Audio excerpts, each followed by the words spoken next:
Hey y'all, Faith, Kelly, Kaz and Moon, and Kika the cat here, and we are just, she's out, she's not into it, but yeah, we are here doing a fun little semi-interactive live stream with y'all to talk about, well, this time about what, 6 weeks ago, 6 weeks ago, 1 year ago. 1 year ago. We embarked on a 6-week-long tour, and what's up, Barnaby? We embarked on a 6-week-long tour, kind of to prove to ourselves that we could. Across America. Yeah. We went up here, we were here, and then we went down here for a week, and went in here for a week, and then we went over here for a week. We spent some time in the heartland there. And then we went, whoop. And it was basically a, met some real cool people. What's up, Chris? It was basically, could we go on the road for 6 weeks? Because in 2022, in August, we went out for 4 weeks. And that's when we went out to Montana for the first time, and Austin, and all that kind of stuff. And we were like, can we actually go out for 6 weeks? Is it even possible for us to live in a van that long? 4 weeks is cool, but then 6 weeks was, I had never done that. The longest I had ever been on the road or away from home on a movie set or on tour was for 4 weeks. So we left on February 10th, 2023, and when we reflect back on it, it's just really cool because it was a action-packed year for sure. Yeah, 2023 was nuts, and yeah, this painting up here, I call it My America, and everything is backwards on the live stream. I am going to repost this on the Couple Wanderers YouTube and swap it. It'll be vice versa. Yeah, and you're actually going to see, like, this is the original shirt design for that tour, which is cool because I'm not really good at drawing, and our friend Magnus did a much better job at drawing the ghost and the witch. But this palm tree here, this palm tree here is by Jillian, our friend Jillian, and then this cacti here is by our friend Sergio, and then the rest of it we kind of put together, and then we might have to resort to the actual. You love me, you love me, you say you really. There is a lot of dates, so we might have to resort to. Been in my head a lot the last few days. Yeah, because that dang song. That's a great song, man. Yeah, it sticks with you, but not in a bad way. No, it's been basically the soundtrack to. I bop around the house all day long, singing that. Yeah, it's been the soundtrack to this week for me for sure. But basically, we're looking at this. We just announced a tour yesterday. We're going to do 3 weeks down into Florida, but we did leave on the week before and the week after, and we're keeping the Catskills in on this tour because there's so much stuff going on. The week leading up to, and the week coming back, man. You know, that week coming back, we're bringing the Lollybombs home with us, and that is going to be. We're busy beeves. It's going to be a really fun time. We're busy beeves. We want to talk about it and talk about the last tour and tell y'all some stories from the road in reflection of everything that's happened. So really quickly, you know, it's funny I put out these silly like little question things like on my stories of, hey, do you have any questions about the tour? And really the number one question I was asked is, can I come on tour with you or can I be your roadie? And unfortunately, we really don't travel with much stuff, so there's no need for a roadie yet. But the short answer is, I don't know. After you hear some of these stories tonight, you might not want to come on the road with us. That's the thing is, like, a lot of the time we do the food reviews and the videos and things like that, and like, you see the high points. You know, You see a lot of the nice weather days. Yeah. And, we post the pictures that look really nice. Like the things at the show and things like that. But seldomly do you see like the Walmart parking lot at 3:30 in the morning when you have to pee. But, you know, it's a really open parking lot and there's cameras everywhere. And you don't want to lose your parking spot. 'Cause, you know, it's a good spot. Yeah, so like these little things like that you don't see in the videos, you know. Yeah. Or waking up with your foot underneath the seat. Oh, man. And thinking that your leg's going to fall off because it won't move. You know? Yeah. Or your battery dying and having to wait while part of your act is on the one side of town and you're on the other side of town waiting for a tow truck guy. Oh, God. Oh, yeah. So and we're gonna tell some of these stories now. So, Trying to but find a clean restroom in Wyoming. that's impossible. Was it Wyoming? Well, it was wanna- Wyoming. No, it's not a restroom. It's clean rest stop in Wyoming. There was not That's a whole other video. Well, yeah, I guess because that would be that was on the tour after this one that we're talking about. So we're talking about that 6-weeker that we left February 10th. We were gonna do this. We were gonna do this video on Saturday because it was the 1-year anniversary, like before our show at the Dale. But man, y'all, we had gotten caught in the rain. We went to a little meeting. The Catskill. Well, we don't. There's not Parlor really a name video. yet. Yeah. Well, I think it's like some kind of. Went to a meeting and we walked out and it was just like within 1 minute, it was like a hail rain drop. We got sloshed in like a second and a half. We were like, Bryson was on the porch and we were like, oh man, and it was kind of sprinkling. Yeah. And we got 6 steps away from the van and the slosh of some sort of Water. It was almost snow like stuff. you stand on the side of the road and you get soaked by a passing by vehicle, but it was coming from the sky. Yeah, it was like there was a passing by UFO sloshing on us. So after that, we said, you know what? I don't really feel like going live. We just had to get to the Dale and play our show. And so here we are now here with you. So February 10th, 2023 was a wild day for you and me. And, I had a lot going on the week before. I know we had a badass open mic that Thursday night. Yep. And the first show on that tour, here, check it out. What was it? I'm pretty sure it was Richmond, First Virginia. show on this tour was in at the Dale. Yeah. And then the next day was at Garden Grove Brewing in Richmond, Virginia. That was a good show. That was with the Brider. Yep. And that's when we brought some of the Devil's Path to the head brewer over there, and we were like, "Yo, check it." We mentioned it to him. He's like, "Oh, I love Devil's Path." Yeah. So we're like, "All right, well, next time we come to town, we'll bring you a 4-pack," you know. Yeah. Oh, but man. I think the bartender took 1 or 2 for tax. Oh, that's a fine. I think we told him to because Yeah. it was like a little beer trade. But that was just a really cool show. Heading down to RVA. And we got to play with the Brider and, oh crap. Oh no, I'm so sorry, Leah. I'm going to remember it like 2 shows down the line from now. We play so many shows, it's hard for me to remember You should pull up your phone and actually pull at some of these posters and whatnot. what day it was. It was definitely February 10th, 2023. But man, if you guys want to check out some really cool art or you're in Virginia, my friend DeBrider, Leah, she's a great musician, and she started out this night. Whoa, she started out this night, and then she ended the night. Wow, see, he's got his phone up, and we could break the matrix. We should break the matrix. I don't know. You know, the thing is, let's see if I still have them. But it was just a really cool first show to the run, and full of great music. And man, I'm getting the band name on like the tip of my tongue. It's driving me nuts. You would want to go. There it is. I found it. Oh, you're Aquaterra? That's the one with the T-shirt. Oh yeah. By the way, guys, we do have some really cool T-shirt designs coming up. Our little Shopify.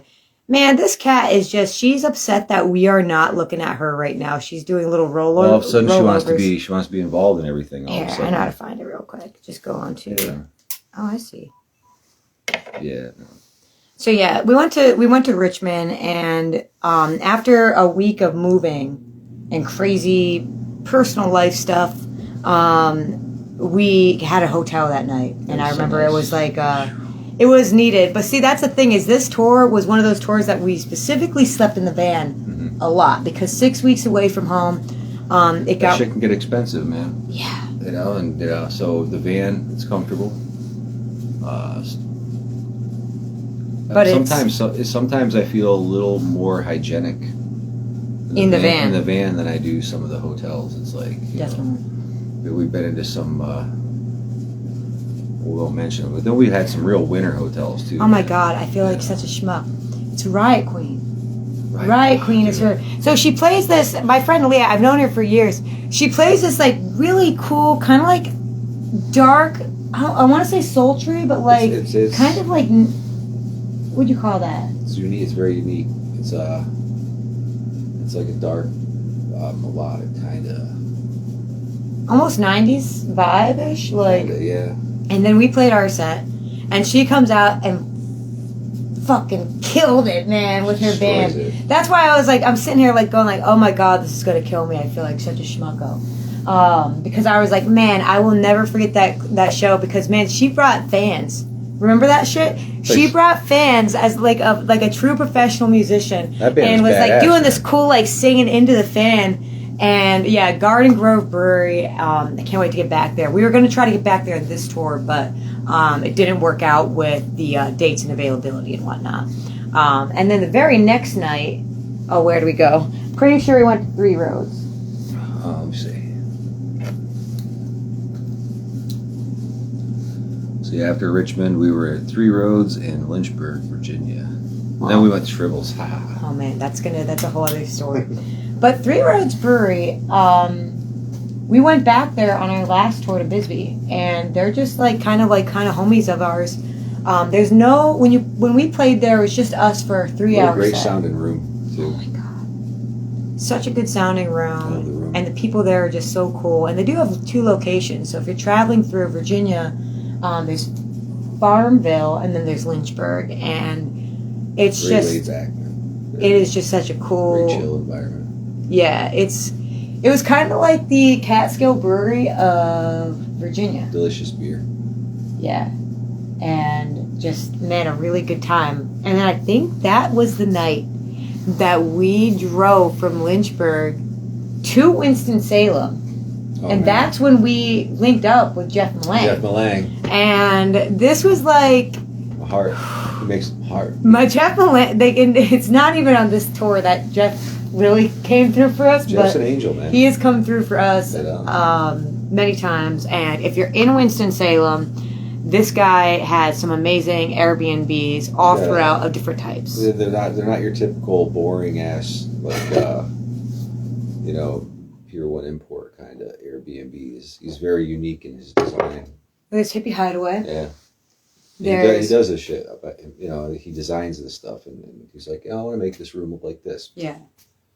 Yeah. He's one of my like just favorite people, and because you can tell that he has so much passion for what he does, and when you get to stay in one of his places, He you get to spares live no in that. expense in the comfort of the beds. Oh god.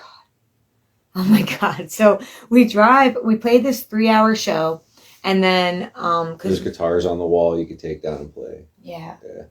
Well, I think this is the one that we stayed in, and it was like that big That was nice. that like you could have a wedding there. What's up, Doug? Well, It was just you and I, and it was like this massive. when I was scrolling through the videos and stuff from when we were doing the from my live stream and stuff, because I was sharing stuff to try to talk about this, and I was like, wow, man, what a freaking cool experience it was staying there in Winston-Salem. So we actually went there, but this is where it got crazy. This was some, sometimes you got to use some master planning. Mhm. We had to drive from Winston-Salem in the morning. We got there super late. We met Jeff. We basically fell right asleep because we were wiped out. Because I was toast. I was done. I don't think I'll ever be as tired as I was going into the 6-week tour for, the if you know, you know reasons. It was the Tennessee Hall. Remember that one? It was Okay, yeah, actually 14 that was hours. really tired too for that one. That was the very first tour. We're like, What's we up, could do Siva? 14 hours, no problem. Oh, yeah, that's no issue. So we drove to Winston-Salem at night, met with Jeff, and then the next morning we had a show at, what was it, like 6 a.m.? No, not 6 a.m. Oh my God, that'd be ridiculous. It was early though. It was it was like 1 p.m., I think. something like that. I think it was like a 1 to 3 at this place called Tribbles Bar in, where is it? Tribbles Bar. It's in South Carolina, but I'm forgetting what the name of it. It's by Greenville, Piedmont, South Carolina. Piedmont. Let me tell you, that was one of my favorite shows of the whole tour. It really was. The espresso You know, Oh, and we yeah. we got to play for a very select, intimate crowd. So I'm You just know, going to it's- say exactly what happened. That weekend, It's pretty cool. we had been you follow all the venues before you play there. And I was like, all right, a brunch show at some bar in South Carolina on a Sunday afternoon. Sounds cool. Let's try it out. And as we're driving down there and I'm looking at Tribbles and I'm like, what's going on in this place? They're having a BDSM party for Friday and Saturday night, Mhm. like some kind of sex celebration. Yeah, we just missed it by a day. We missed it by a day. Yeah. And we get there on Sunday afternoon We were the at like noon. we were the loadout party. We were the loadout party, and we get there, and you got all these tired motherfuckers. And I don't know what they did all week, but we played to the the load out of a sex dungeon. So as we're playing our little songs, we're watching like people with chains and contraptions and What's that? And then yeah, somebody what is that? Somebody finally told us, oh, well, you know, you guys are kind of like the entertainment for the loadout party. You know, we had like this weekend. I was like, oh, okay, that explains that table, you know, and the cage and things. Yeah. I was like, all right, that's cool, man. And it's cool And because then- the place at old gas Man, I station. forget her name. She got me a cup of espresso. Yeah. It was the best espresso I've ever had, man. I was like, thank you so much for that. What's up, Kika? I would go back to Tribbles. She in a wants to go. heartbeat. She's upset that she missed the sex party at Tribbles. I suppose. Come here. I would go back to Tribbles in a heartbeat. Yeah, I would too. I think I hit them up, but it was a question of availability. That's the thing is we'd go everywhere, but sometimes booking is a whole other conversation. But so that same day, so we go to this sex party loadout and we play to them for 2 hours. And it's a really cool kind of misty morning, and it's this place Tribbles is Misty at. morning in South Carolina. Yeah. Yeah. So then we go back up to North Carolina to Winston-Salem because Down and back. we what do we call it? We do the Up and over. yeah, we do some up and over, some zigzags, Up and over. and we go to really.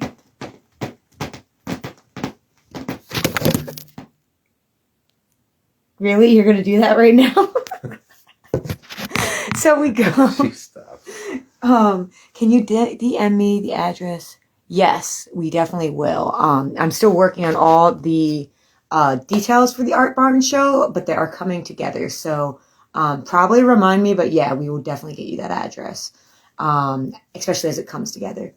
But yeah, that'll be a show with us and the Lolly Bombs at the Art Barn. It'll be good. So we drive back up to Monstercade, and that's where we will also be playing a show at Monstercade with the Lolly Bombs. Maybe Miss Bliss. We're still working on that schedule. So The boys are busy. they're busy boys, They're man. busy boys, man. That's the cool thing. If you can't make it out to see a friend's show, or you can't make that, like, you can't have that bill you want, that means people are working. Miss Bliss is one of my favorite bands. Me too. And the rock is rolling on. I love them, man. Um, It's like they have harnessed something about music that's very true to me that I love, and they have that sound. You know what was cool today when I was going through the videos and stuff? I found that, what was it? Midnight show at Satan Place. Yeah. Where met it Ken was, Mujo. no, this was the second one. Well, no, it wasn't Satan Place. It's Purgatory. It was Purgatory at Spaz Fest, which you guys got to go to Spaz Fest if you can. It's a lot of fun. But there was that super jam with you, me, Miss Bliss, and Jack Bordini, and it was fucking nuts.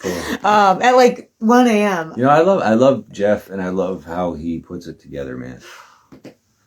But we have a whole theory about Jeff's. St. Jeffrey. Saint Jeffrey Yeah. it's not a famous saint or god or Yeah. deity You yet, got but Jeff saint. Blinder, you got Jeff Malang.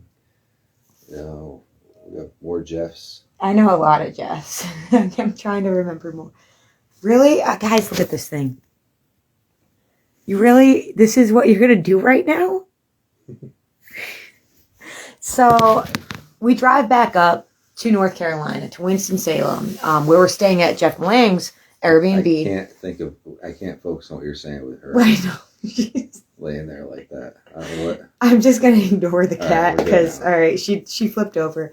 So we go to and we play Monstercade, which is another legendary venue, and we played with the Okapi Duo. Is that how you say it? The what? Okapi Duo? No, Okapi. Okapi, sorry. It's my Pennsylvania accent. Yep. Appalachian. But this duo is so freaking cool, man. You had like, how would you explain that?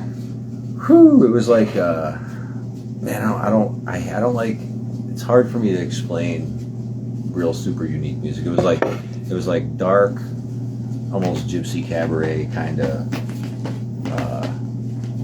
You know, was it cello? Man, Cello and stand-up not mandolin, bass. stand-up bass. Yeah. Come on. What are It you just doing? has absolutely. It was kind of like it was like cabaret gypsy pirate music. If you're gonna act up, you're gonna be on camera, okay? Cabaret gypsy pirate music. Yeah. So this couple was also touring around, and I think they're out of Asheville, North Carolina. But we got to play a show with them at Monstercade on Sunday night, and it was just really awesome, man. And Monstercade is one of those places that we played there with Miss Bliss, and that's where we met Spookfish on our summer tour.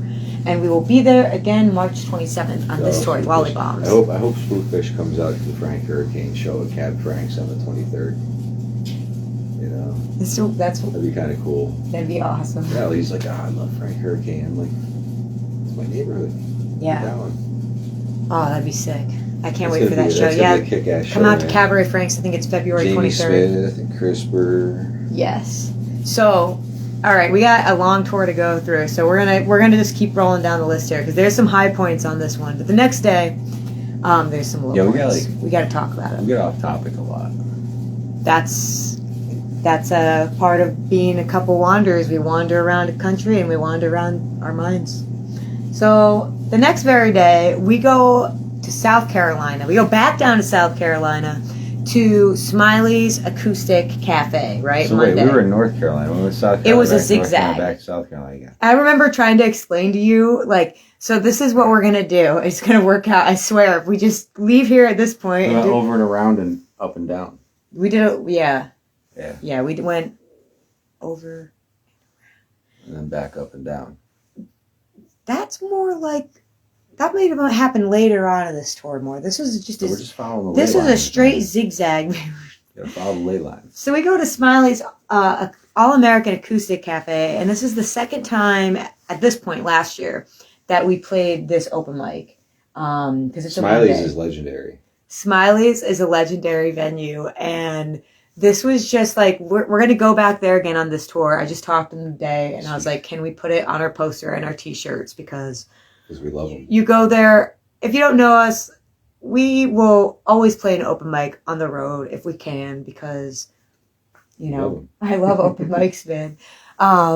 And Smiley's is just one of these places. It's in Greenville, South Carolina, and oh man, it's just, It's another open mic free concert. I remember my friend's brother came out to see us, Mhm. and he didn't want to play at the open mic, but then we went out into the parking lot after the open mic, and he played this crazy song. And then it was like, you just can't, there's moments on the road that you're sitting there and you're like, There's surreal moments. you know, you can't make this shit up. It just all of a sudden this moment is happening and you're like, okay. All right, hell yeah. It's So going down right now. yeah, this is happening right now. And then Tuesday, I know what we did. I'm trying not to look at the back of the shirt because I'm trying to follow my memory and see if I can remember. Here, I'll just look at the back of the shirt. At this point, we are exactly a year from now because that Monday was probably February 13th, and There's I one- remember. One thing Faith Kelly can do is pack a lot into a year. That's me, man. Let's see, Smiley. Wait, let me guess. Soul Bar Yeah, we're on in Valentine's Soul Bar. Day. Oh, and then that was snug. That's Oh a good shit, story. that's right. So,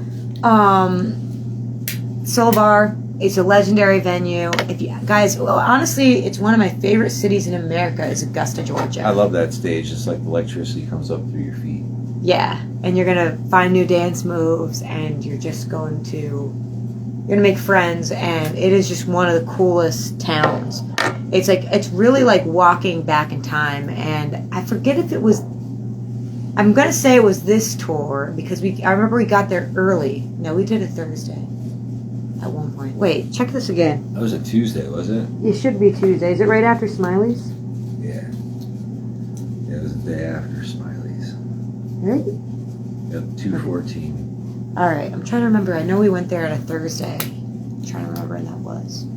I was thinking of Greg Castro when I'm at Soul Bar. Yeah. You know? We gotta Even if get it was, him there. yeah, if it was just him up there, like, doing this Greg Castro thing. Yeah. So the Soul Bar is just a really awesome, legendary place. We're going to be back there on this next tour, so super excited to get back out to Augusta. Jason always throws a good show. He has a great venue, and Soul Bar is just... I think we ate some tacos, Oh, and we man. toasted to Clown Daddy that day, if I'm not What's the name of that mistaken. taco joint next door? Oh, what's the name of that taco bar? I don't remember, man. We'll do a food review there this time around. That'll be the third food review I we know, do. because I love that place. Shit, man, that's going to drive me nuts. I like their system of order, and you go right in. It's like you do this thing, and people are just... This whole town of Augusta is just magical. And I remember last year, because we're kind of tired the whole weekend of Virginia and the zigzagging to North Carolina, South Carolina, back to North Carolina. Now we're back in South Carolina to Georgia. totally worth it. I just remember we went to that park. Remember? And we walked around that park for a while. And it was just a really nice, serene Valentine's Day. And we got to be in Augusta for Valentine's Day. Yeah, it was pretty cool. And we got to play with, James Brown. Yeah, we played with James Brown. No, James Brown plays with everyone. If you play in Augusta, you're playing with James Time Brown. travel. It is very cool, man. I cannot suggest that town enough. So from there, we went to Florida. We started driving to Florida. And I can remember, I'm pretty sure Wednesday we went to Stout Stug. I don't believe that Okeechobee's only 18 inches deep all the way across. I don't know either. There's no way those alligators are thicker than 18 inches tall. See that thing float by? Yeah. So the next day We we were called Gator because we made it think of Gator. Made us think of Gator. Like, wonder how and he's Gators like, do I'm it. on my way to the open mic. So that was a Sunday though, because he was going to an open mic, I think. Central Florida makes me think of this 1970s Land of the Lost. But this is Jacksonville because the next day we had to go to Shanghai Nobby's. Mhm. Now Wednesday, Dave.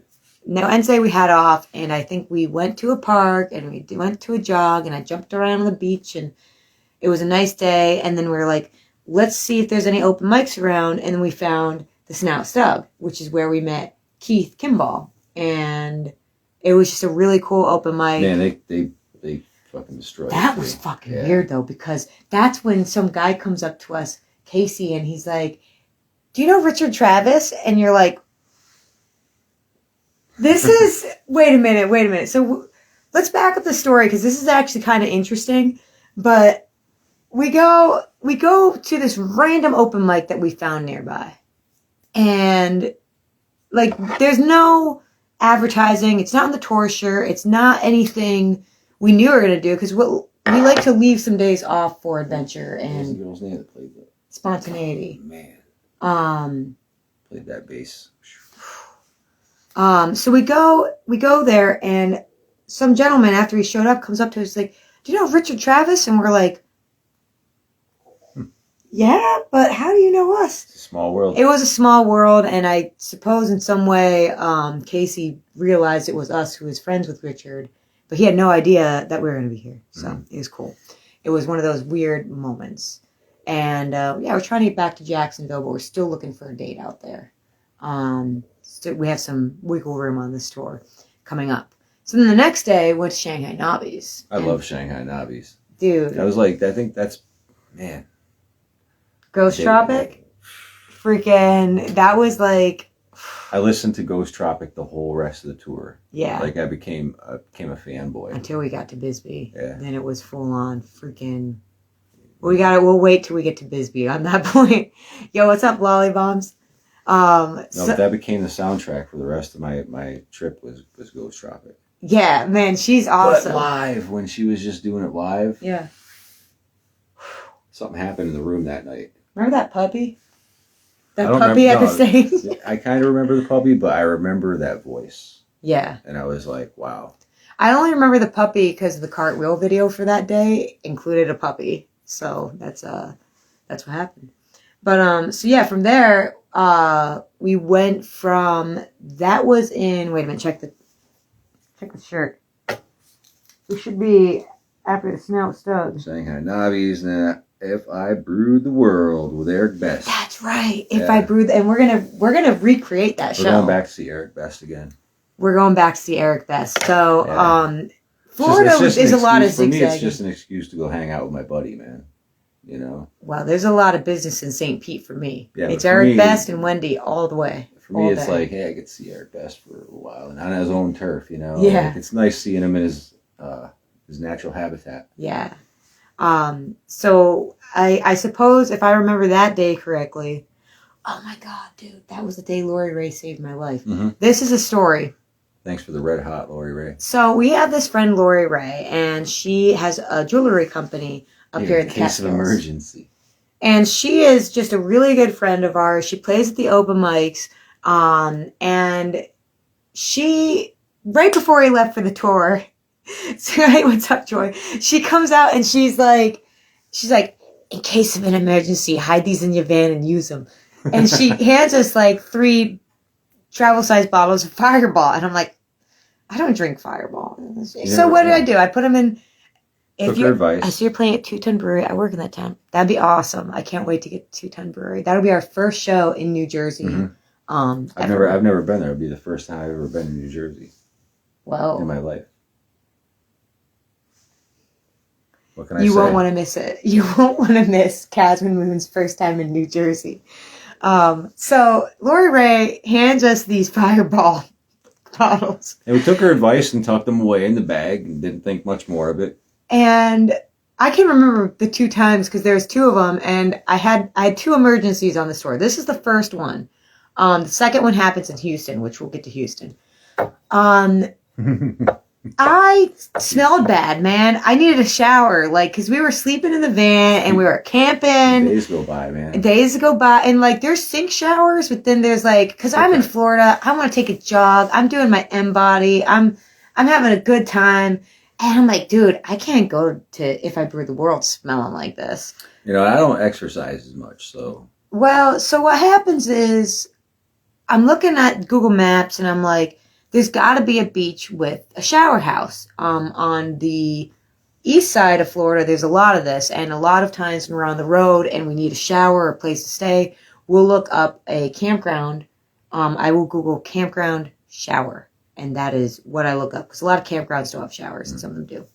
And the shower is just really where the money's at. some of them are like spot Some on, of these showers are awesome. like Navy style shower heads. And so After like day 5, it's Valhalla. we go to this beach thinking like it's gonna be a nice beach day and we're gonna hop in the ocean, but it was a little It chilly. was like Bones. It was a little cold out. Bones Beach or something. I forget it. I'd have to look at the map. But we go to this beach in St. Pete, and man, It was very decorative. it's chilly. Yeah, Pretty. it was pretty, but it wasn't chilly. It was like, I'd say like 70 degrees up, but you don't want to go swimming, and you don't want to be wet on the beach on a windy day. No, it was 60, windy. 70 degrees. It was still February. And I'm looking around like, where's the fucking shower house, man? Like, homegirl needs a shower before the show tonight. And, well, there was no shower house. I went into the bathhouse, and there was all these shower stalls, and all the plumbing was just removed. I think it was like 98. They had a shower there or something, maybe. The review said shower. So what I do, we go out, and I'm like, it was very backsroomish-ish. yeah, it was terrible. It was like, oh God.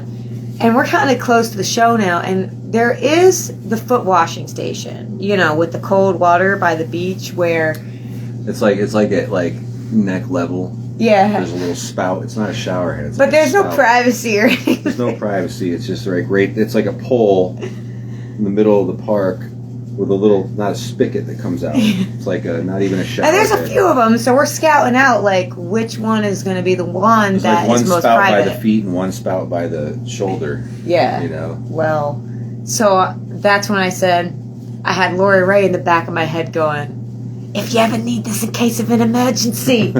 And I'm like, fuck, give me the shot of Fireball.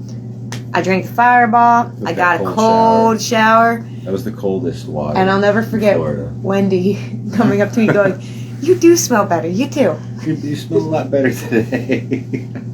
Because we went to Wendy's closet and I bought some clothes and that was before the shower. And I'm sorry about that, Wendy. She was road right, man. Well,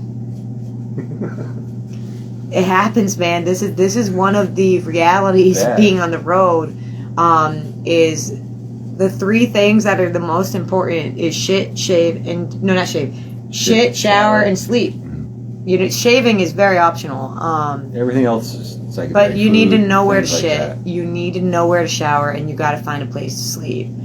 And great use of Fireball. Yes, that's the only real. Well, That's how wait you until are, we man. get to Houston. There's one more use for Fireball. So, You know what the best part for me about Houston was? What? Leaving. well, okay, we got to get through Florida first, and Homa. We had Homa on this tour. So anyways, we played this Homa's awesome like a show. hug to me, man. As soon as we drive into home, I just feel like I'm being hugged by the bayou. Yeah. Oh man, this is Jules. I'm gonna grow a beard. Hell yeah. When I grow my beard, I like to braid this up. So we have this show, and it's cool because Chakula came through, Cool and stuff. that was like, and I had shark for the first time, Mhm. and I remember I did not eat the shark because I found it to be too viscous. I prefer alligator. As a former vegan, the alligator is better than the shark. I'm not rushing back to the shark. It wasn't bad, but it wasn't like amazing. So we play the show. I remember Eric Best being like, "Oh, It was so hot in there. It was hot, but it was weird. raining It was outside. weird outside. I couldn't play outside because it was kind of odd. Yeah, and But, the first time we played there, we were outside and back, which we will be doing. I don't want to say we're doing the show They again. got the coolest Love y'all. restroom.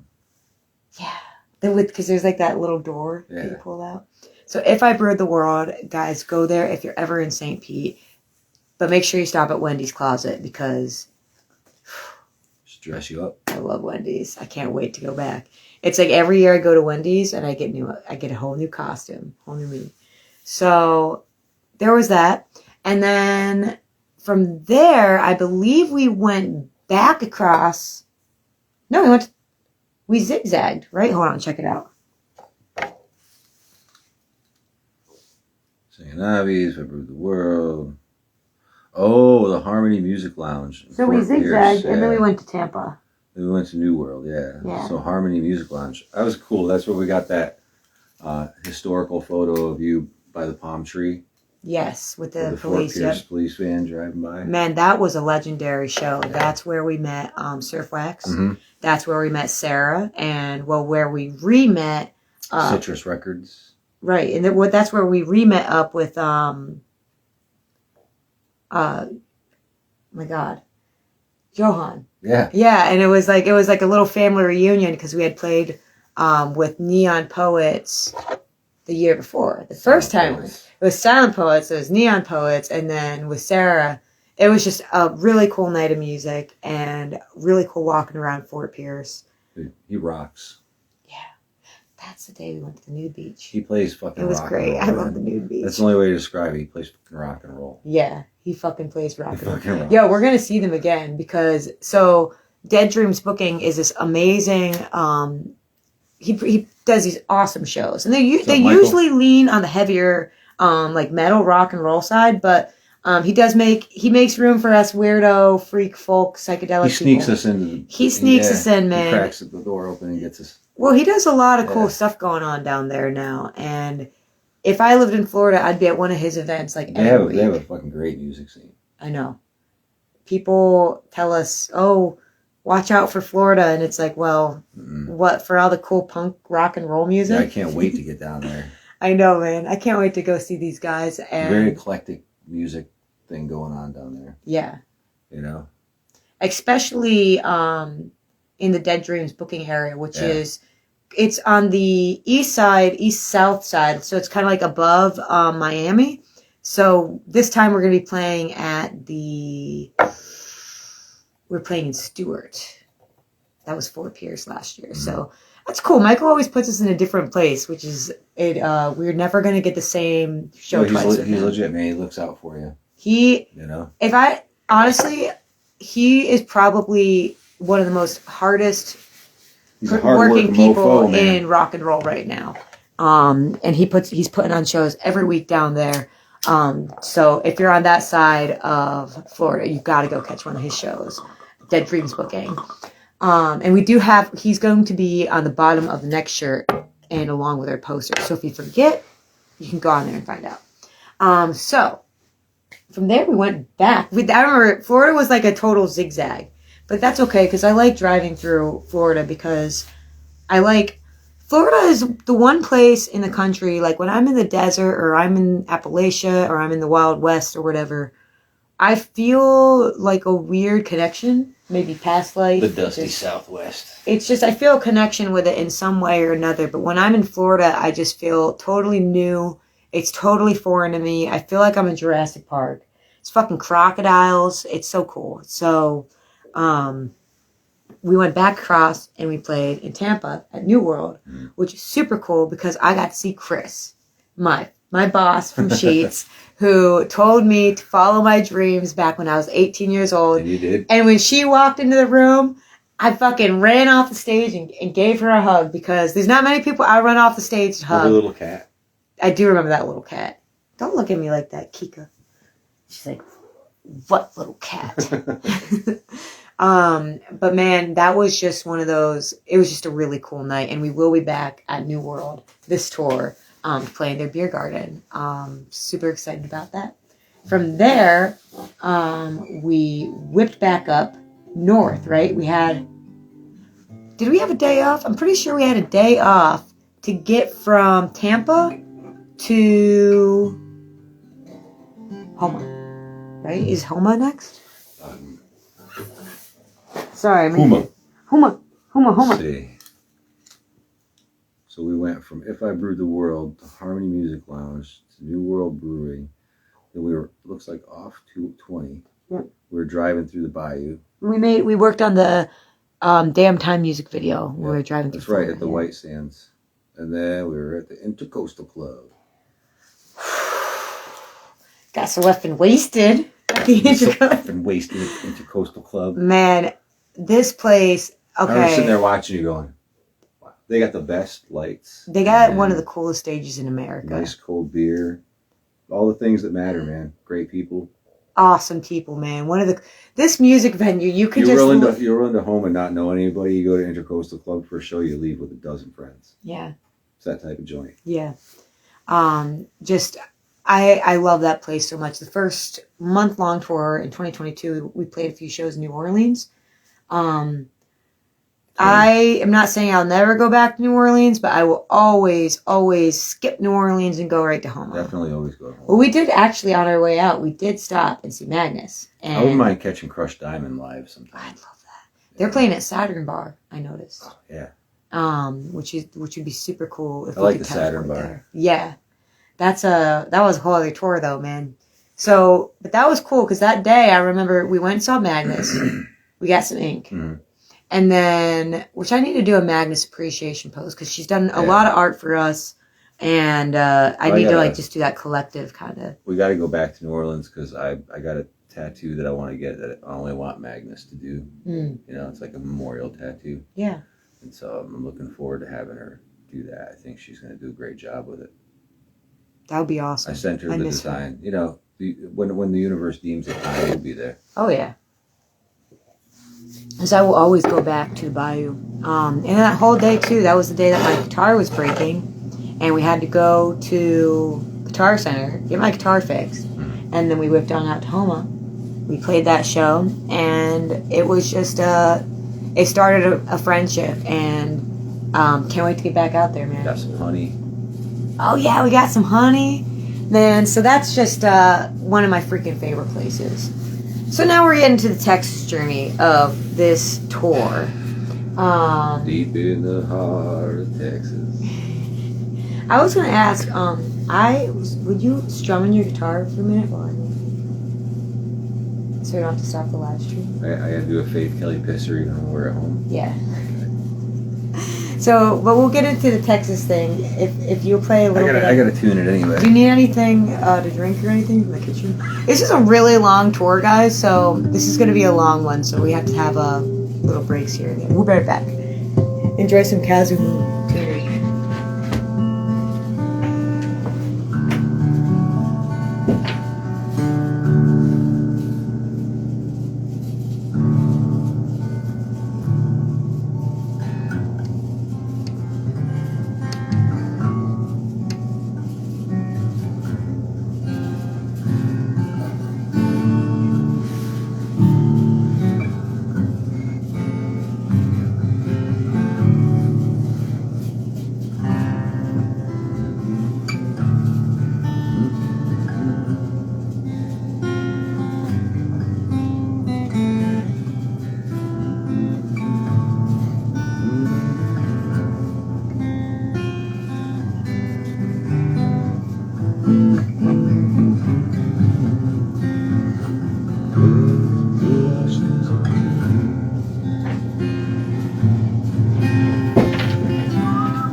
So, I forgot a key element of this story. While I was peeing, I remembered a key element of this Intracoastal Club story. That's where we met Tony and Whitney, which they're just freaking badasses. But it was, what is it, Mardi Gras? It was Mardi Gras was going on. Yeah. Mardi Gras or is it the other one? No, it was Mardi Gras. Okay. It was the purple and gold. And it was cool because we played after the parade, the Homa parade, which is like, you have New Orleans where... It looked like a party town zombie apocalypse happened. Drive through, and we were driving to Homa, and it was just like all the stages on the side of the road, and just... And the stages are up all year. You just saw all the decisions that were made the night before laying Well, on the road. I feel like, and I don't know if like Tony, Whitney, or anyone from that area is watching, I feel like New Orleans is kind of where tourists will go to party, but Homa is like where the locals are partying. Like it kind of felt like Authentic. It felt pretty cool, man. We were driving out of there because we had to head to Texas. We had a long drive ahead of us. It was just, it was cool. And we tried finding Walmart. Texas. So yeah, at this point of the story, we are. Once again, like I said, I am going to reverse the video when I put this up on YouTube later. But so right now we're here, and we have to drive here. Y'all, this is when we do Corpus Christi too, though. We got Doug's map over there, hanging up on the wall. So we take this drive, this late night drive. I felt so terrible for Casman Moon. I'm cool, man. Because I know, but this is one of those realities of tour moments where you have this freaking awesome show at the Intracoastal Club. That's why I was put here. And it's time to drive to Texas. And you don't know where you're going to stay at this point, but you want to hit the road. So we're looking for Walmart parking lots. We're trying to figure out if there's a cheap hotel. And we keep driving further and further. And it's our first time driving through the bayou, which was like, I don't really remember because I fell asleep. You were sleeping so good. I saw things that night. No, I did. It's I watched the sky. Yeah. It was like witnessing a glitch, like lightning but without lightning. Yeah. I watched the sky change color like 3 times. Oh my God. Yeah.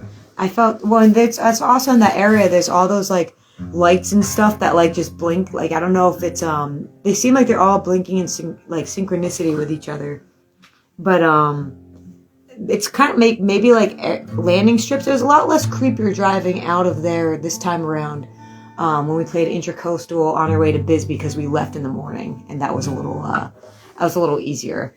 But yeah, so then I'm pretty sure at that point we had a day off, and we went to an open mic at Log On Cafe, Log On. In Indiana? No, this was in Texas. This was in the weird place with that Baptist woman, remember? Oh, yeah. Log On Cafe. Yeah, Log On Cafe. That's Yeah. right. In Beaumont. So we had a day off, Beaumont. and this is another one of those situations where we have a day off. We found a really great campsite. Nice showers, although the showers are out of order in the morning, which is kind of lame, but it happens. Hey, they got to clean them. No, I think it was like some thing. I was like, oh, did we yeah. break the shower? So we find this great campsite and we're like, oh, we should see if there's any kind of open mic out here. And we find the Log On Cafe about 20 minutes south of where we're camping. And it was also laundry day.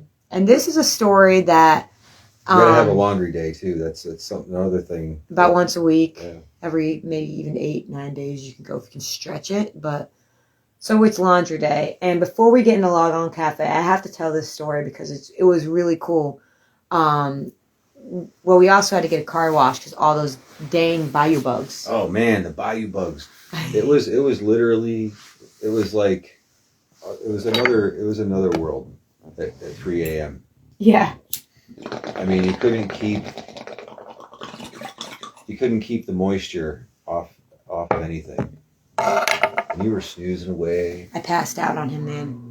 Because that Intracoastal Club will rock your It socks off. does. It kicks you in the boot, man. And the Jaeger. We were gonna sleep in that Walmart parking lot, but it just wasn't. It was like party Walmart. It just wasn't gonna happen. But we're gonna be in that. No, it's a different area. I got things confused. So we go do laundry in. It wasn't Beaumont. It was Lumberton, Texas. So if anyone out there knows what Lumberton, Texas is, please let us know. We found the HEB. It is HEB. Heb. No, don't say that. Don't say that. Texans will kill you if you call it Heb. So we're doing laundry, and there's this woman. So it's me, a psychonaut, a Catholic woman, and a Baptist woman, and we're all doing laundry together.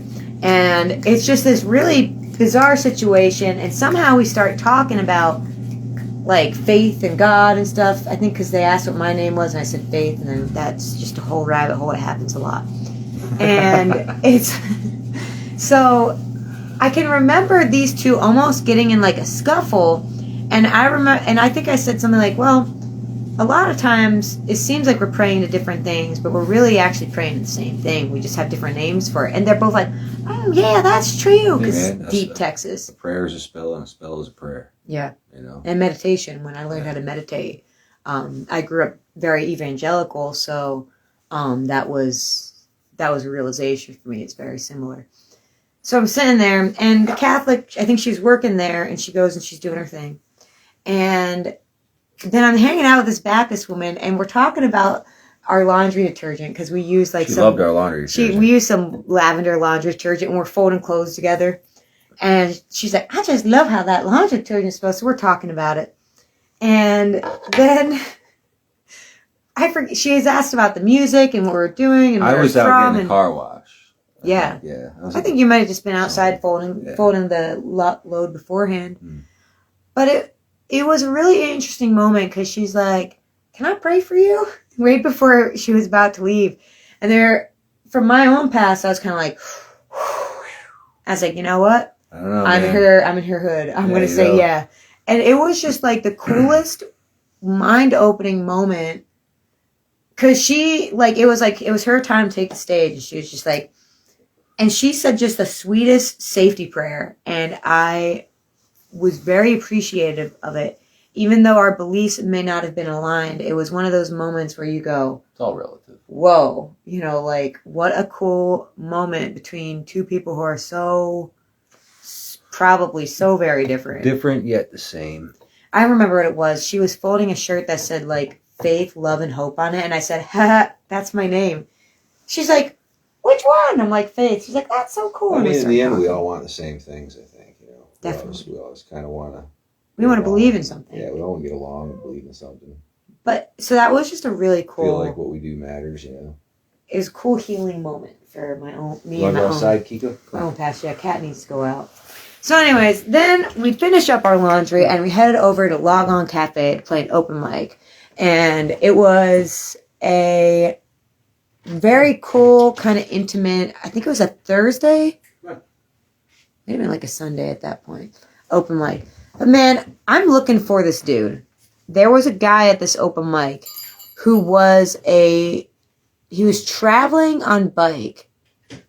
And was it like spoken word or was it like It was spoken word. It was spoken word poetry. spoken word poetry? And man, but it was something that was from out of this world. It was crazy. Yeah, it was out of sight. I don't remember his name. I imagine that if you're a dude riding bike across country, I think he said he was from Washington State.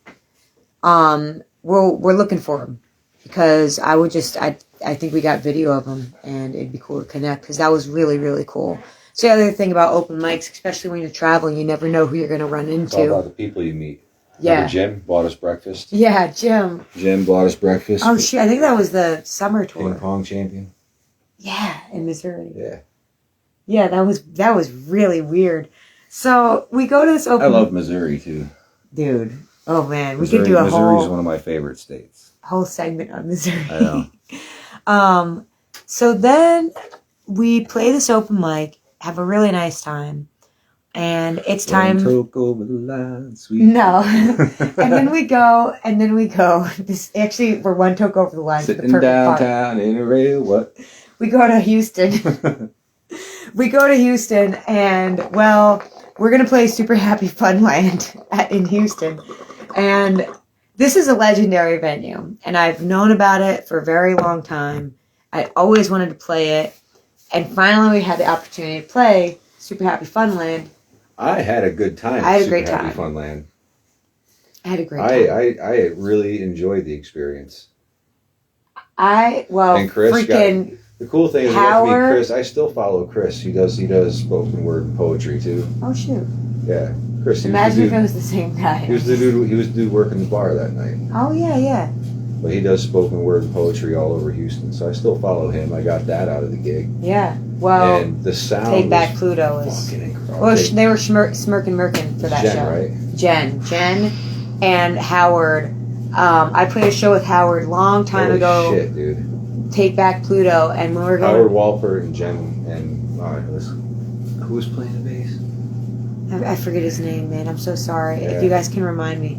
But the room. So the thing about Super Happy Funland is like a big warehouse It's an in experience. Houston, and it is an experience. The room sounds great, but the thing is, there's a lot of like there's like a lot of retired animatronics. You have to see what it's really all about. You got to smell it. Yeah. You got to be in You there gotta take it in. to see it. It's a beautiful place with a certain It's got a story to it. atmosphere. Yeah. Yeah, it's got a story. It's got history. It sounds great. That was the second night I took my other fireball. I Just think put it that way. I think the Super Happy Funland is a very magical place. Yeah. And you have to really see through what you think it is to see what it's really all about, you know? Yeah. I don't know. Maybe that's the best way I can put it. I would recommend any traveling musician going through Houston. At least go to experience at least it. go experience Yeah. it. And if you can While get in it's there. Like, I don't if know. you can get in there to play and if they're going on. And It is like we would be happy to tell you even more about Super Happy Funland experience another time. anytime you want to have coffee, Yeah. you know, But this place is a magical, legendary place, and it's one of those rooms that when you play in it, you know, like it sounds so cool, man. you either get it or you don't. I just You know? we left and we went and got a shower. Yep. Yeah, that's basically we stopped at the gas station and Nice shower. we went to Love's and we got a nice shower and did some laundry wash again. clothes. So, because it's a vibe, you know. So from there, we slept in the van at a Love's parking lot. And wait, what comes after that? Because this part of the tour always got a little. Oh, Wake the Dead Coffee And then what? in San Marcos, Texas. Yeah, and then what? Oh, there we go. This was a lot of fun. The La Tuna Ice House in San Antonio. then we played at the Pelican Lounge in Corpus Christi. Oh my god. Oh man, And then you're fun, man. And then we're halfway through the tour, right? The guy over at Pelican Lounge in Corpus Christi, Irfan, loves Pink Floyd as much as I do. Yeah. You know, I mean, That was such a cool night. So wait, let's back it up. hey, So we played Wake. Irfan, if you're watching this, we'll come back to the Pelican Lounge and play anytime, just for conversation and Jägermeister. That was so cool. And I love, well, no, not San Marcos. It's Corpus Christi. Yeah, Corpus Christi. So, but let's back it up because there's some talk about this night. San Marcos, Wake the Dead Coffee, was a random night of the week. It was a weekday night.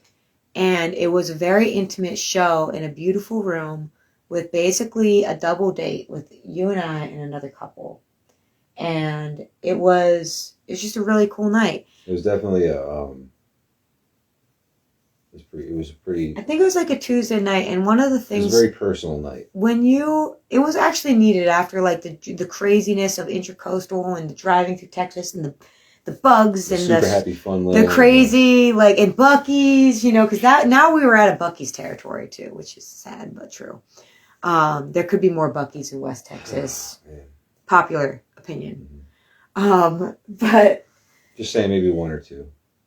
Sometimes when you book when I book these tours, a venue will say, hey, we don't really have shows that night, but if you want to come play for tips and some coffee and drinks, we say yeah. Yeah, we're down for that. Because it's like, well, we're there anyways, so we went and we played this place, and it was cool because we made great friends with another couple, and just it was a cool way to see the town and kind of like, and we needed that because the next day we went to San Antonio. And that was the night that, well, I know it's TMI, but this is actually a part of tour if you're someone like me. I love San Antonio. I had gotten a period real bad that night, if you don't remember, and I was not feeling good. And we fall asleep in the Buc-ee's parking lot. And like 1 minute late, I'm finally comfy. I'm in the back of the van. It happened to be the week when Buc-ee's decided to stop letting people camp in their parking lot. Dude, it was like, you get the... And he's like, sorry, you guys can't stay parked here. And you're like, fuck.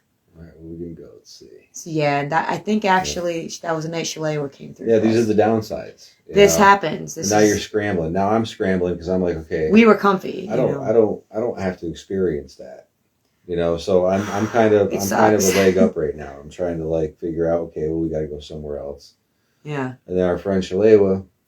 Yeah. She came through for us, man. So, well, and it wasn't necessarily just that. That was that weird night that we went to that hotel, and there was like a bunch of commotion in the lobby, and the hotel kid like handled it really well. Remember, like a champion. And then he leapt. Remember that? Yeah, he leapt. He leapt. There was I've never seen this in real life. I've only seen it done on like a green screen. Like this dude pulled some green screen shit that night. We're standing there. We walk into this. So. We wander into this is what happens. We wandered in. She's fresh period, and I'm like, I'm in pain. I got the cramps, and we're sitting in the car, and the kid was like, yeah, come back in. We'll get the room ready for you. And they gave us a really early check-in. Really thick. You always ask that early check-in because most of the time they can work it out. Some shit went down in that lobby. This kid was trying to help a young couple. He was so nice. And he was so nice. I'll give him a commendation. But the young couple, it seemed like the one had too much to drink and the other one didn't. She falls over, hits her head on the floor. And this kid freaking did this crazy, like... He levitated. He did parkour. He levitated over the counter. He jumped over the counter, basically made the impact a lot less. I felt like he had to extend arm. He reached out, grabbed a bottle of water, sat him down, got him to room, and I think maybe they went out to a hospital and everything was taken care of. It happened. But this kid, and then he's just like, hey guys, how can I help you? Like he didn't just let his superpowers out for a second, Man, so we're sitting in the pull up where you check in. What do you call that? An entranceway? A freaking... What do you call that? At a hotel. You pull the car up, you check in, and then you go park. That's like the... lobby entrance. The funnel. The funnel. The hotel car funnel. Yeah, so we were at the hotel car funnel. And we were just waiting to check in and watching this through the window. It was cool. It was Next, it was like Jerry a Springer show. So we stayed at this place, got some needed sleep and showers and all that stuff. And the next day we went and we played La Tuna Ice House in Yep. San Antonio. And that's a great show. It was pretty cool. The glass doors open up, Yeah. you know. 'Cause Yeah. we're like, oh no, we got to play in here. He goes, I don't know, it opens up. The whole thing just like, Yeah. that's pretty cool. Yeah. That place is, oh yeah, because we started playing inside and they were like, you know, actually let's move it over there. What an odd little town, man. San Antonio? Yeah, I loved it. Yeah, it was. I wish I got to spend more time there, but next time we go, we should go with Bryson. Yep. Because I would like to get the actual Yeah, the San Antonio like, experience. Hey experience guys, of what's it. up?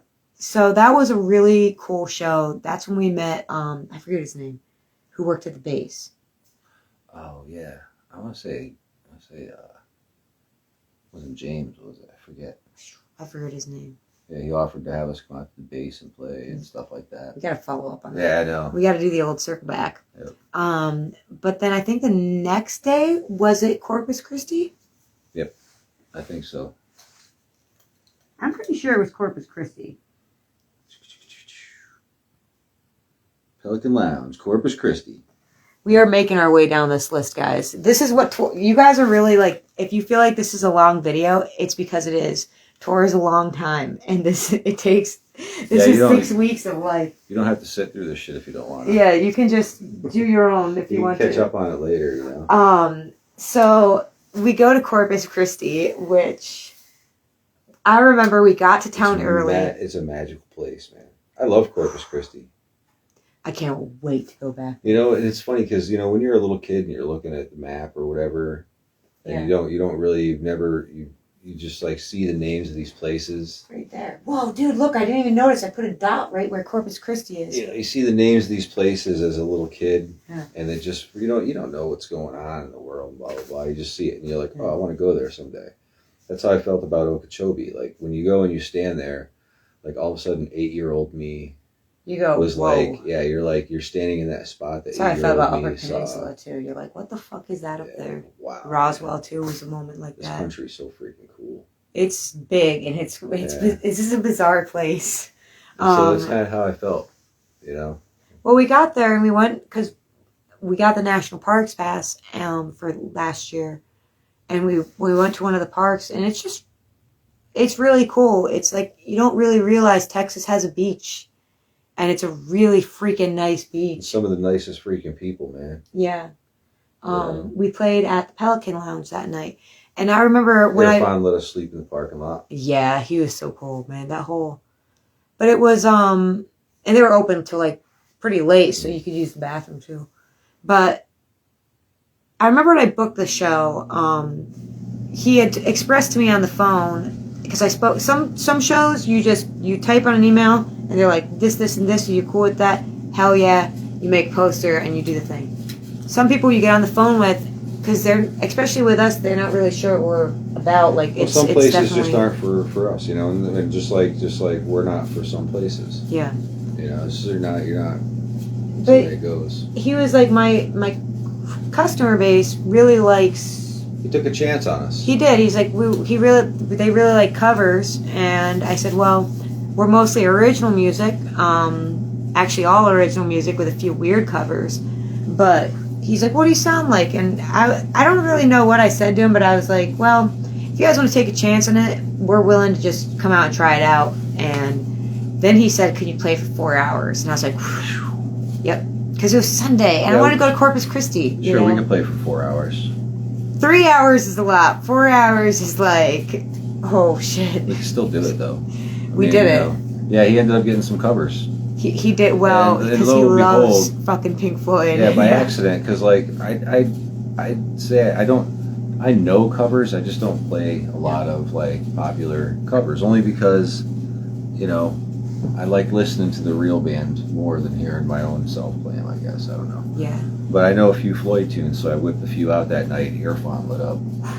He was like, "I love Pink Floyd," and it was like his favorite band. So I was like, next time we go back to Pelican Lounge, I'm gonna do a whole set of Floyd just for just for their fun. That'd be cool. Yeah. That was but it was just one of those nights too where it was like when we went into the tour, from the booking standpoint that I was feeling it was like, all right, well, all these places I know are cool with the originals and it's not 4 hours, and I was a little nervous about it, but then we got there and it was just like one of the most cool times, and we made some really great friends, and I'm glad we took a chance. I'm glad they took a chance, and that's kind of the beauty about saying let's do it, you know. So I know one thing. I'm going to get my car detailed next time we go back to Corpus Christi. oh yeah, If we bring Lulu. I don't know when we're so Corpus Christi, I'm pretty sure we went to San Angelo. San Angelo. Right? Yeah, Yep. to play Dark Horse. Right? Let's see. No, we went to the Cherrywood Coffee House in Austin, Texas. Holy shit, that's where we met Laura, dude. So we met Laura. Holy shit, how could we forgot about Austin? Laura Saturina Pavonia. Oh my Who god. is totally killing it right now, man. She is y'all, if you don't, so when we met Laura, Saturina.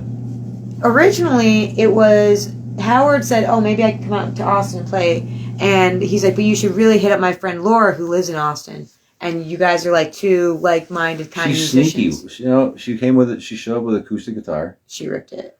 Yeah, and she ripped it on this acoustic guitar. So we met her. You know, we met Laura, and we met her as a solo acoustic guitar player, and so then we book another show with her. Yeah. You know, next time around. She comes out with this fucking band when we played on the last tour out to Bisbee. Man, this Such a band is so bad- good, guys. They're my favorite Austin band besides. Dance to the radio. It's great. Sorry, Yeah, I got into it for a second. Favorite Austin band, Spoon. Oh And yeah. Saturday Patagonia. Am I saying the name Well, right? I'm gonna say, because I'm pretty sure some of Spoon moved to other places. So full Austin band favorite band is because I'm Pennsylvania, maybe I say Saturnia Pavonia. Saturnia Pavonia. But I don't know if that's totally correct. But you remember the name. The songs are catchy. Her stage presence is just pure fun, and Dude, her fiance or I know. I he think rips on yeah, shreds he that rips. guitar, man. And the band, You know who he reminds me of? between the bass player and the drummer, His like guitar style reminds me of Joff Wilson. yeah, When he gets ripping on the guitar. and the style kind of yeah. It makes me think of Joff. So this was like, Oh, it's your how coffee. did I forget about freaking Austin? This is the thing. A lot happens. That's why I had to get the list 'Cause out. time warps, man. Yeah. Time warps. Well, on this part of the tour, I remember even when I was booking it, I was getting names and places of these venues kind of mixed up because they're on If you don't keep diaries or logs, lists. you will it will just it's like the event horizon of a black hole. It goes Yeah. and then you're right back out again. Yeah. So then we went to San Angelo. I don't know why I always feel like saying it like that, but when Because it's there was San Marcos, then San Angelo. Yeah, you know, I'm talking to some local Texans in Austin, and they're like, well, where you headed? I'm like, oh, we're going to San Angelo. And they go, oh, why? And I'm like, what do you I mean, don't why? know. There's people You know? there, I guess. They want music. Yeah, because there's a place there we want to go check out. You know? Yeah, and it's a cool venue.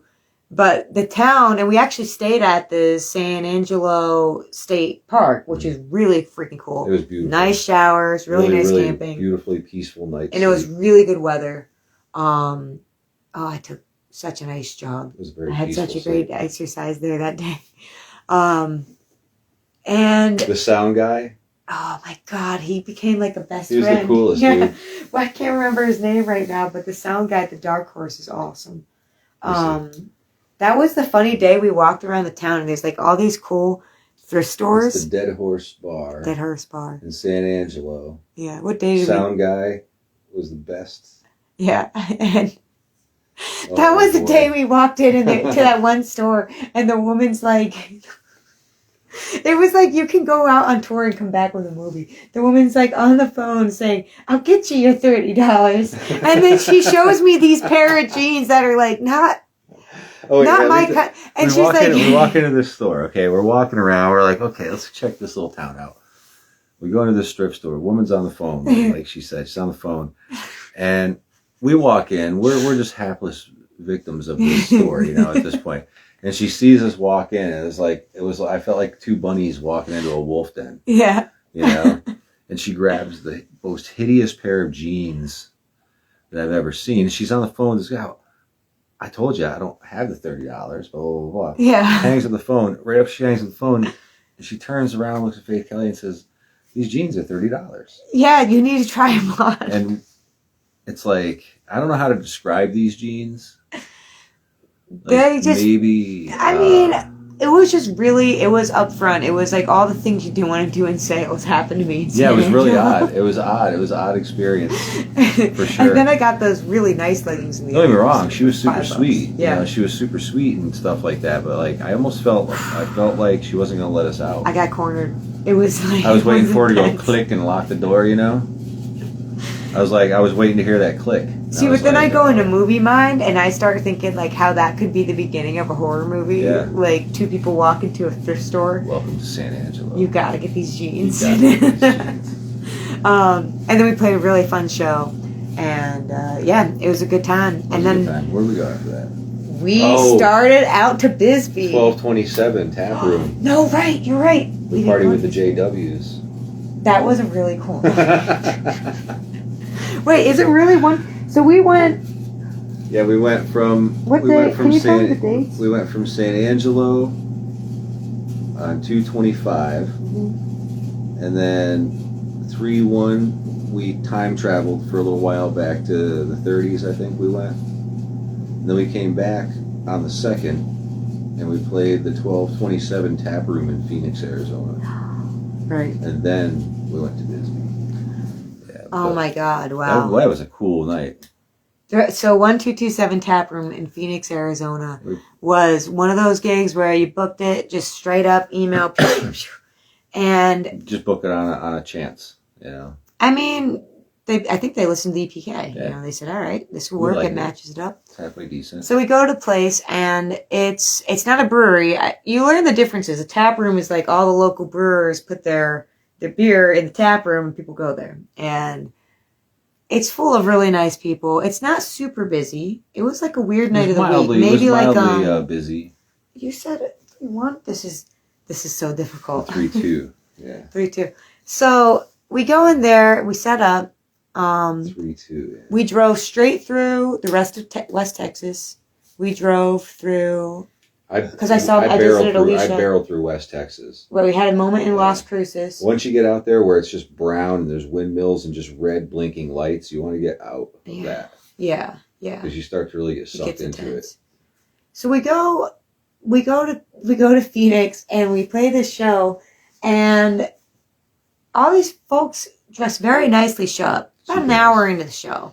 I honestly thought that, okay, I thought it was realtors. well, yeah, about the Really? time of the night, you think, okay, maybe some like high-end realtors just got out of a little, office meeting, or maybe it was like It was like a weeknight too. yeah, like the local lawyers like getting out of work or whatever. Right.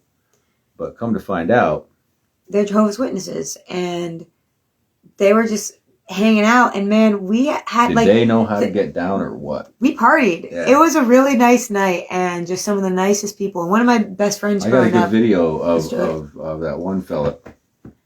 dude. So he comes up. What do you remember his He name? plays his chest. He played his chest, and he did like just this really beautiful like a cappella song.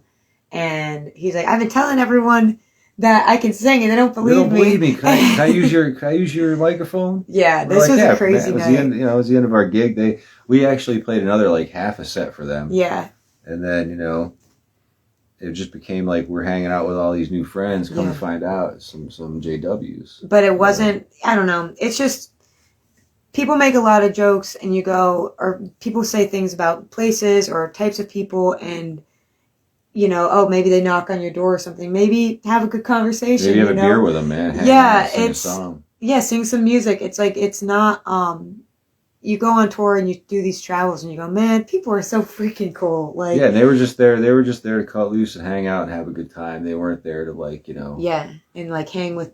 It was Yeah. just such a He got cool he night. got to sing, get some stuff off his chest, literally, because he played his chest. That was so That yeah. was cool. So then I believe we went to We Bisbee, went to Bisbee. Yep, right? So 3-3, holy shit, we went to Bisbee and 33. we got to town. Let's really think about this for a minute because I remember now. We slept in a Walmart parking lot in Phoenix Mhm. after the show, and because we were like, let's get to Bisbee in the morning, and maybe we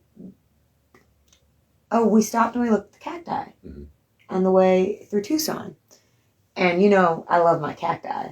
And it was very cool, and I think I had a nice workout. And then we went towards Bisbee because we didn't play at the social club till late that night. Because I know it was social club, and then it was the Yeah, what time grand the we next wandered day. into Bisbee? It was like 2 in the afternoon. I thought it was earlier because then we'd be Buster and Trez at the quarry at like it was 11 like or something. yeah, it was like 10:30 She in the wants to morning. come in. It was like 10:30 in the morning. Yeah. So well, because when you come from the I realize when you come from the East Coast and you go out west, we wake up a lot earlier. Even though, like, for us, it's 10 a.m., but when we're there, we're like, wow, this is sick. It's 8 a.m. right now. And, yeah, so we got all this stuff happened. We went and we saw the cacti, and we started heading out to Bisbee. And,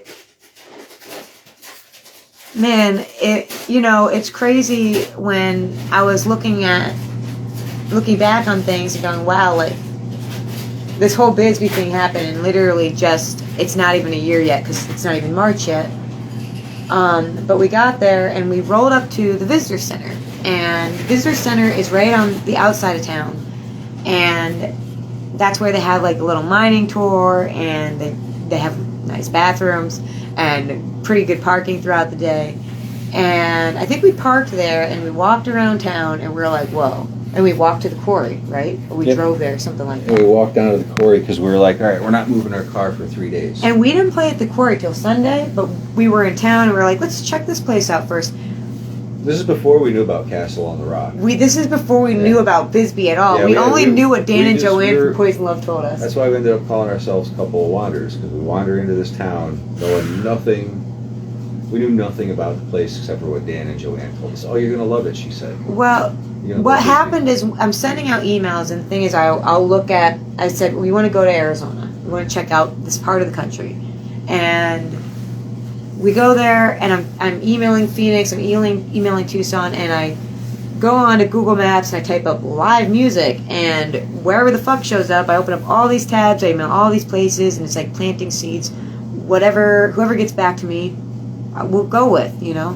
So 3 places from Bisbee get back to me book us like 3 days in a row. That's like really unheard of because It was pretty mystical and magical. even some venues or some towns will say we don't want you playing the same place in like the same week, and it's Yeah, like in it's Florida, like stressful. Tampa, Florida, they don't want you to. Playing Tampa twice within 2 weeks, which I try to just respect everywhere I go, but Respect, Bisbee kind of loves it.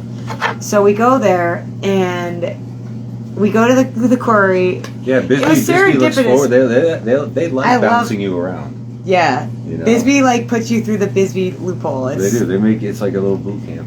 It's like, it's just so cool. So I booked these venues, and I think Dan or Joanne may have messaged me and was like, why are you going to Bisbee? Like, 3 days in a row in Bisbee. And I was like, I don't know. They just 3 places Yeah, got they back hit to up. me, and I said, all right.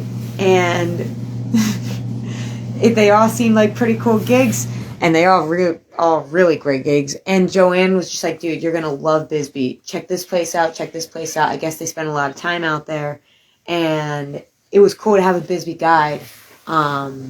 We didn't even really realize we were on the road really.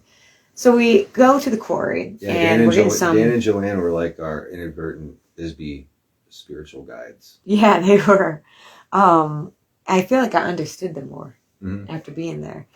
I saw more of an element of what they are and who they are Yeah, through the eyes of being down in there. Bisbee. So we go there and we say, let's check out this Corey place first. And we walk in there, and the only two other people in the bar, had to be like 11, It was early. Buster and Trez. Yeah. And they're like, this is the first time we've come out in months. Well, I looked over at Buster, and he looked like somebody maybe I would have known back in Yeah. my day, and so I'm like, I miss them so much, yeah, man. it gave me a little bit of like JD Pincus vibes, and Yeah. so like he's drinking a PBR. I'm like, it's 11 in the morning. I'm gonna get along with this dude, Yeah. So we got bullshitting, and they just They can't. they really sealed the deal on what We it's all felt about. like we had found long lost friends in a place we'd never been before. And suddenly, when that happens, you don't feel as alone in a place on the freaking other side of the country. Like, we're here and they're there. You know what I mean? Like, when you really think about it. So, you're like, all right, I feel this is pretty fucking cool, man. So, I think we connected with them, had some like phone number thing, and they came out to our show at the Bisbee Social Club later that night. And that was after a day of, remember, we went to on top of that mountain, and I had a really nice jog, and it was just a beautiful day in Bisbee. And we went and we played the show at the Social Club, which is a really freaking cool venue. And they were there. I like that little room. That was a really cool show. That was one of my, that was just a really freaking cool night. As I wore my Wendy outfit, it was a rock and roll show. It was a rock and roll show. And then Kika, What really? are you doing, man? Why you want to go back outside with this shit? So Come here. they go, Come be a part of they the come family. on out, and we load out of the Social Club, and that's when Buster and Trez gave us the locals only tour. Oh yeah, they took us on a tour. And we went through the town, and that's where we learned more about the Gulch and Elmo's, and that was the night that I remember Buster telling me stories, and I remember sitting at the bar down at St. Elmo's. Yeah. This is where it changed for the night. Like we're we sitting at the learned bar. about Yeah, Norman well, and Whiskey Girl, too. I'm hanging out and talking to Buster. The last thing I remember really about the night was walking over and looking at that picture of Nowhere Man and a Whiskey Girl. That was kind of the last thing I And then remember. I remember That's I remember weird. seeing my feet on the sidewalk And listening to them yeah, singing and hearing shit Buster's because you went down the laughter and road. singing and the echoing down the streets. But then I remember waking up in the back of my van at 4:30 in the morning, like. All right, yeah. And so I'm like sitting there and I'm going, it was one of those things where like I thought I was still at the bar, hanging out laughing. It was like, a dream. Barely Yeah. remembered the walk, and then I wake up in the back of the van and I'm like, okay, this is weird. But it took me a Yeah. minute to I was like, I'm in a park. I remember getting back to the van. I do remember the walk because we walked through that little alley and stuff, and they showed us like they were showing us cool shit It wasn't around until I town. looked out the window and saw the Grand Hotel across the street when I remembered like, where I oh, was. shit, I was like, yeah. oh, okay. So the next day, we wake up in the van, and we knew we had a place to stay at the Grand Hotel because we were playing there. We had a 3 to 6 set, and Shit. and we had this. I remember that morning, man. I did Embody at the park. I did that class today to get in the mood for this chat tonight. But it was a really nice time, and she played PJ Harvey on the set list, and you remember I got back in the van. I was like, she played PJ Harvey for International Women's Month. And I was stoked. So had a great exercise, and then we checked into the Grand Hotel, and we loaded our stuff in, and it was like an afternoon show, so it was cool. There's a lot of like Got movement to in the hang out bar. in the Oriental Suite for a while and relax. That was nice. But what was cool is that we had that whole night off, Mhm. and I think we went and we saw that really cool like industrial kind of band at the Quarry, Yeah. and we had a Bisbee night. We walked around and saw stuff, and Check out the Copper Queen. it's a very magical freaking town. And if I collected all the minutes of it, it would need a whole other live stream. And then the next But we have to get morning- back home on the tour. My phone's going to die. The next morning we met Bruce at Kafka Coffee. Yeah, yeah. Remember we went and had Kafka Coffee, and I have, I'm a coffee snob. And Yeah. I think that Bruce made me the best cup of coffee that I've ever had in my life. And his chai lattes. Yeah. Holy shit. Like this guy like, I don't know, man, he just knows the bean for sure. Yeah. And the next morning, so we wake up at the Grand Hotel, and this was the day of the tour. I was like, if we can do this, we can do anything, right? And we had to play at the Quarry for 2 hours, 11 to 1. And then we had to drive 3 hours to Queen Creek to play for 3 hours, 6 to 9, at what's it called? Chasm, what's it called here? Which day is that? This is the day with the 3 in a row. Sorry, I was busy thinking about Old Bisbee Roasters and that shot of espresso. That's okay. So wait, we had Quarry. I think we're on this side now. Oh, yeah. Grand Hotel, the Quarry, then we played at Old Ellsworth Brewing in Queen Creek.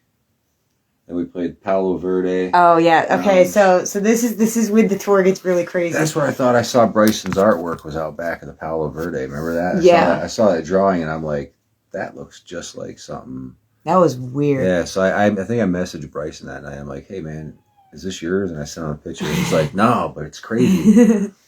There's like minds, man. So we wake up at the Grand Hotel and we're like, okay, we will drive to, we had to go at Old Ellsworth Brewery from 6 to 9 and then be 15 minutes across town in Tempe to play Palo Verde with some of our friends at 10. So this was like, if we could do Danny this was day. There. Remember Danny and Sammy? Yeah, there was like, this was a bizarre day and we're like, we got I had never seen Sam outside of our environment. Yeah. And so that was the first time in our tour life, I think, other than Eric Best, who, seeing Eric Best on tour is kind of like just... You're in a different place. Seeing Sam and Dan was like... Not at Old Foundation. Yeah. Was like, whoa, we just drove across country, now you're here. It took my brain a second to like acclimate, because all of a sudden I was at the Old Foundation. Yeah. And Sammy freaking killed it that night. They killed it. So good. So we're at this we wake up at the Grand, and I have a morning where we go downstairs, we have breakfast, I go for the jog, we're feeling rejuvenated, we're ready to finish out this crazy day and then whip it back home, And I'm on my jog, and Kaz texts me, and he's like, the van won't start. And I'm like, what the fuck? On the 3-show day, the 3-show day on the whole tour. So I'm like, all right, I'm running back. So we come back, and we're at the Grand, and we're like, all right. Oh, you dig this, though. I'm standing by the van, right? I'm standing by the van, and this old lady comes walk by. She has no idea what I'm doing. I'm just standing by my van. And she looks over at me, and she goes... Dead battery, huh? Well, at least you're in Bisbee. And I was like, how did she know? It's like, did she do it? Did she do this? Are they trying to keep us here? Because it's a hard place to leave when you're in there. Oh, we got our battery fixed, and then we were like, well, we're not going to be like the rest of them. We're going to get out of town. Yeah. So this whole thing is happening, and we come up with a game plan. We're like, all right, call the roadside assistance. You wait with the van. I'll go start the show, which is not how we usually do it. He usually plays first. And then you'll come over, you'll play your set, and then we'll drive 3 hours to Queen Creek. And hopefully the battery's good, So we walk all the equipment across the town, which is funny because Side Pony was like that times 10. Yeah, we dollied it. But it is about... Buster and Trez gave us a hand truck, though. That was helpful, but not at this moment. This moment was just... Yeah, you know what? And that was a sweet hand truck. That was a dumpster find. And that sucker was made in like the 80s or 70s. We're going to see that hand truck again. Yeah, that sucker came in handy. So we carry all the stuff over to the Quarry. And the Quarry is super cool. I told Dana what was up and the staff there, and they're like, take your time, it's cool. That sounds stressful as shit. Like, don't roll with it. But we still kept everything on time, and we still ate that mac and cheese. The mac and cheese. Smoked Gouda mac and cheese with caramelized onions on top. And I think that was Buster who said to try that. Yeah. We were the first time I said, man, what's good here? He goes, you got to have the mac and cheese. With the caramelized onions on top. The look in his eyes when he said it was of a man who has experienced this. Yeah. And really wanted someone else to have this. Yeah. So we then play the show. The van, we jumped the battery, but the battery's not holding a charge. They don't think it's the alternator. So we're like, all right, we just got to keep the van running. So we drive the 3 hours back up to Queen Creek, and we get there, and the venue forgot that we had a show booked that day.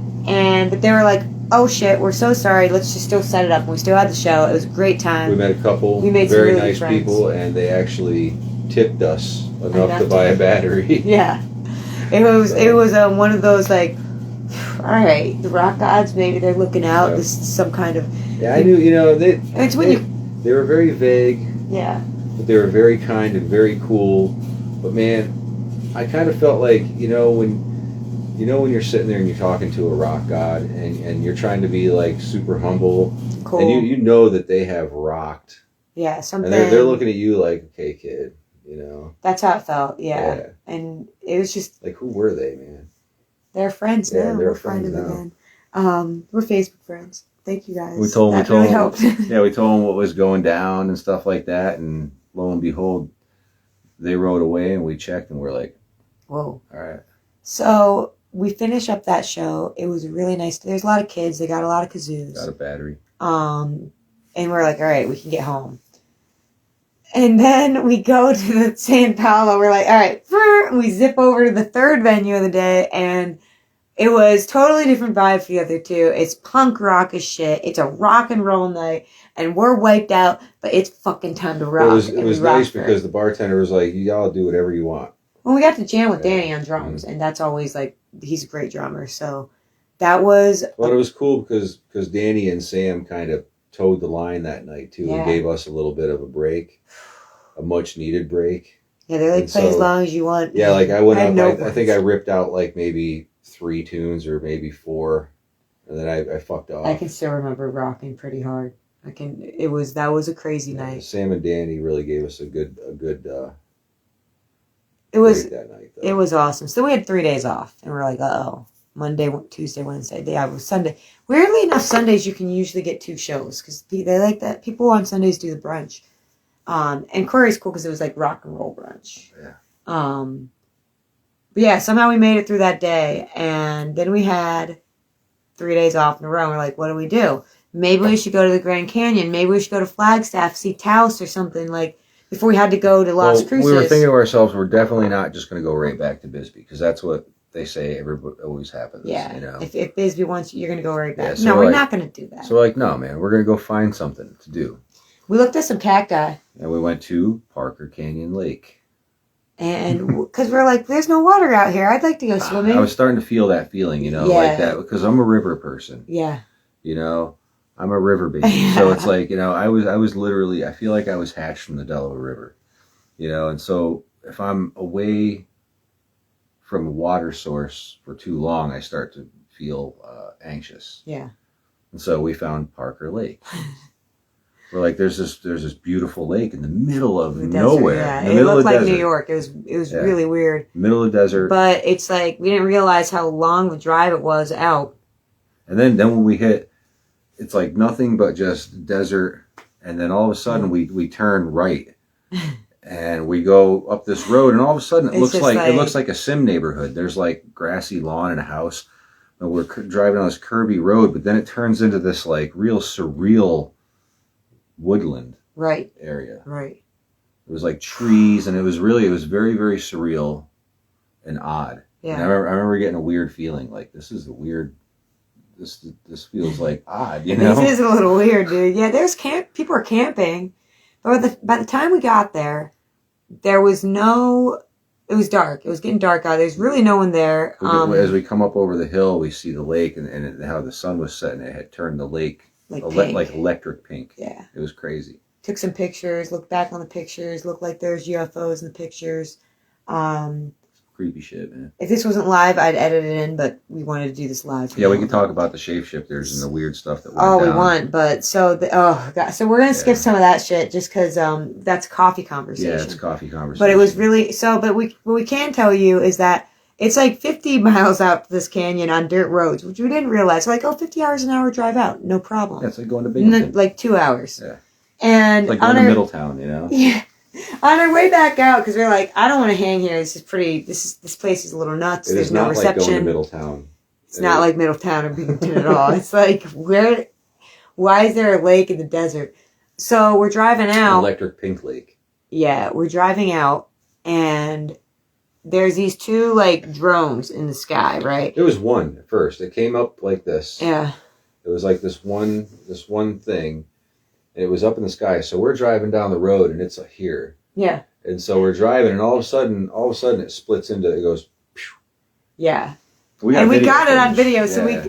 but there was no reception for like a good amount of time. So the first like 10 minutes, I think, was on just video.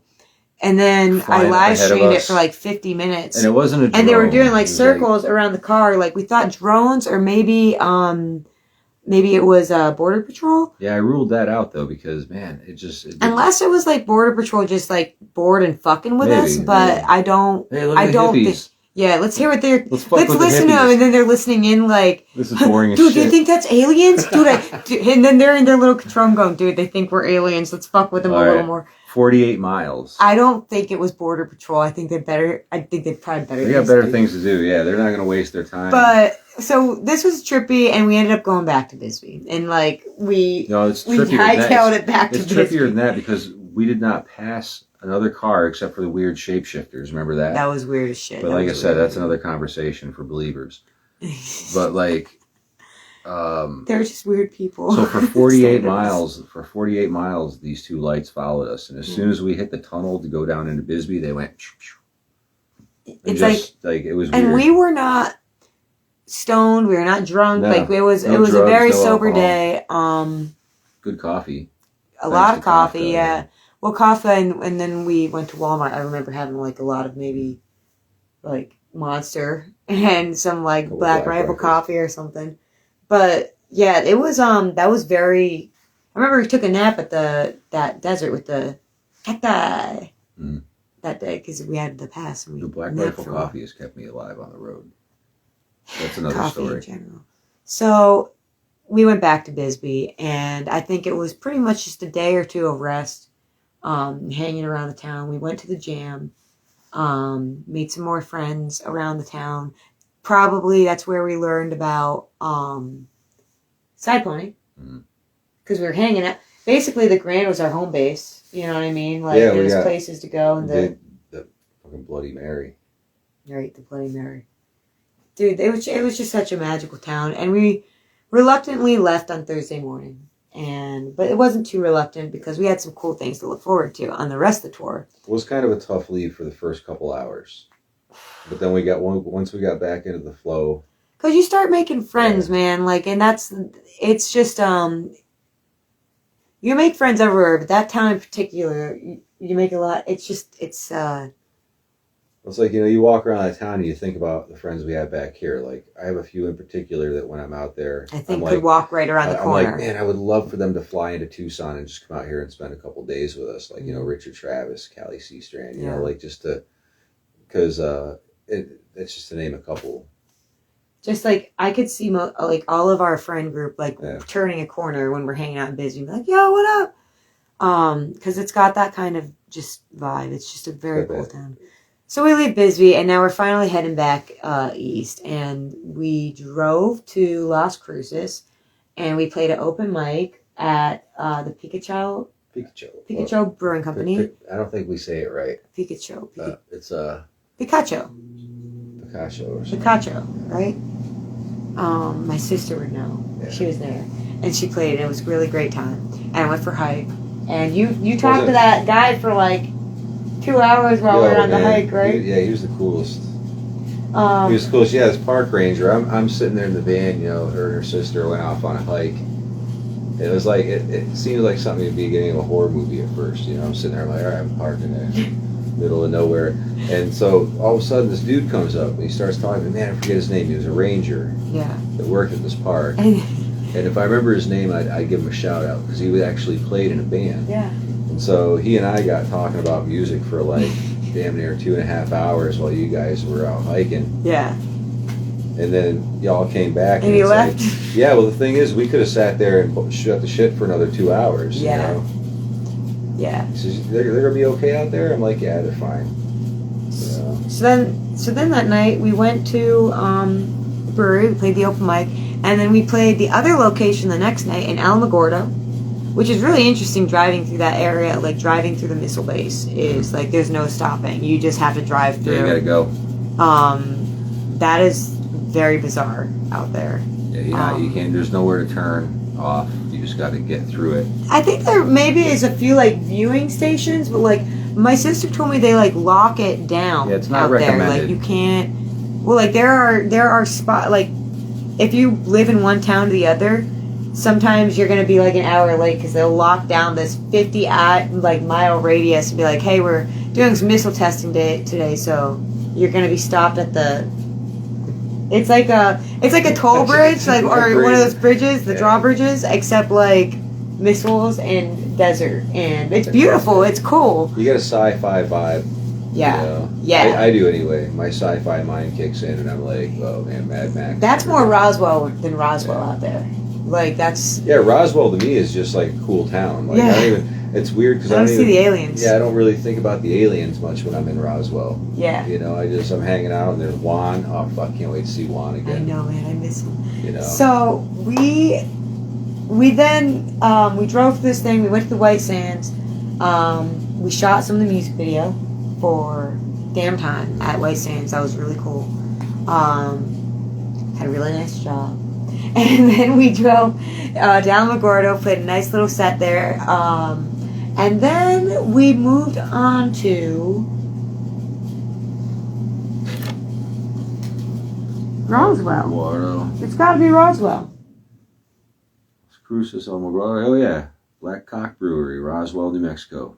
Oh my God. That's remember we made the border patrol agent. break Yeah, character. yeah.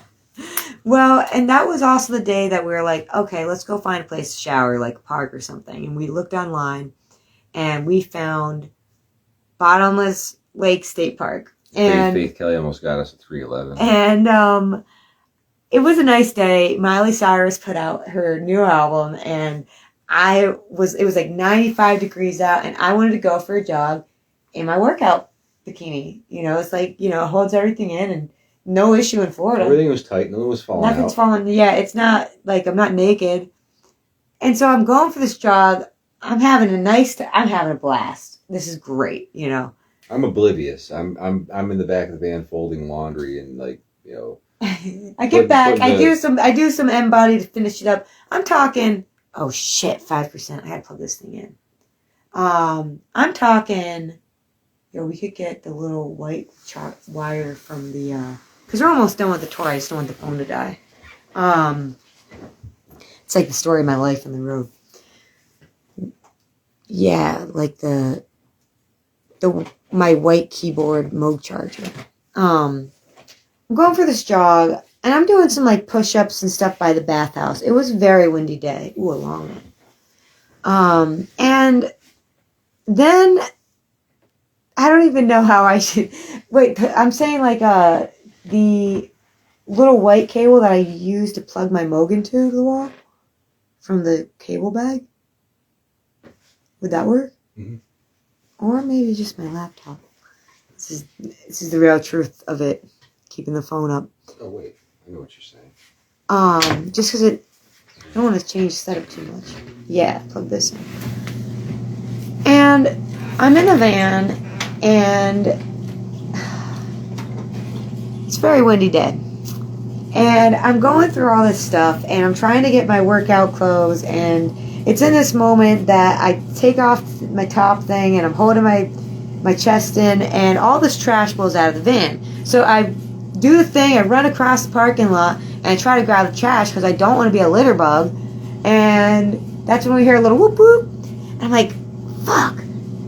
And this guy comes up to me, and he's like working with the park. He said that there was a report from one of the campers of a crazy woman running around the bathhouse half naked. He was folding laundry because they also had it was also laundry day. Dave Kelly's got all this action going on. Oh my god, dude. And I'm like, dude, this literally just happened. I just want to get a shower and go. He's like, well, someone said you're running around the park. I was like, yeah, man, I was in like shorts and in sports bra, but like, you know, it wasn't, you know. It was tops on, bottoms off. Yeah, it wasn't. Yeah, it wasn't tops on bottoms. So basically, I didn't get a 311, but oh, there we go. We're charging now. But we didn't stay at the park. I think we ended up moving on that night. But we went to Black Hawk Brewery out in Roswell. We did walk around the town a lot. Not a lot, a little bit. And there's a lot of like gift shops and stuff that you can like buy plastic aliens. There's an alien museum, UFO museum, but we didn't get to go there yet. Someday. I think last time we were going to try to go there, but they were closed for the day. I don't think we missed much. Not that we can't get in Pine Bush. You know, you can get more UFO activity in Pine Bush than Roswell. Roswell has amazing music, amazing scene, Amazing like, beef jerky. Juan's beef jerky is the best. Oh, man, I need some of that fucking hot Cheeto beef jerky. We gotta message him. Can we message him when we're done with this? Yeah, we will. Someone remind us to message him. Message Juan, get that beef jerky. We need the beef jerky, bro. So then we play this show, man, and it is just like, we meet Juan, and there's this taco truck outside, man, of Black Hawk Brewery, and it is just the best horchata I ever had in my life. Is that kid's name Mark? Yeah. Mark makes the best horchata. You going this way? Dude, this was like, it was just freaking awesome, man. And it's one of my favorite places to go back to. We did go back there on our, I wonder if I can balance this. It's just, guys, sometimes it's going to fall. I'm sorry if it does.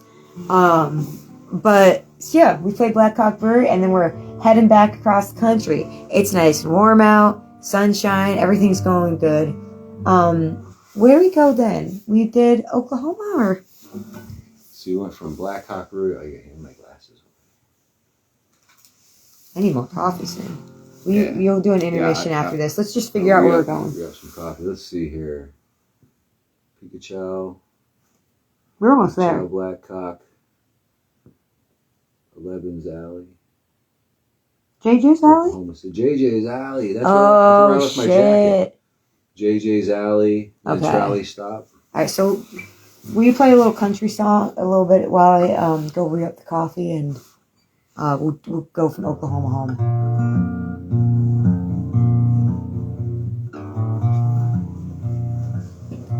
Shit, my phone is holding up. Look up.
Is that rum? Yeah. Oh, whoa. No, I'm good with that. Yeah, well, we got a little coffee.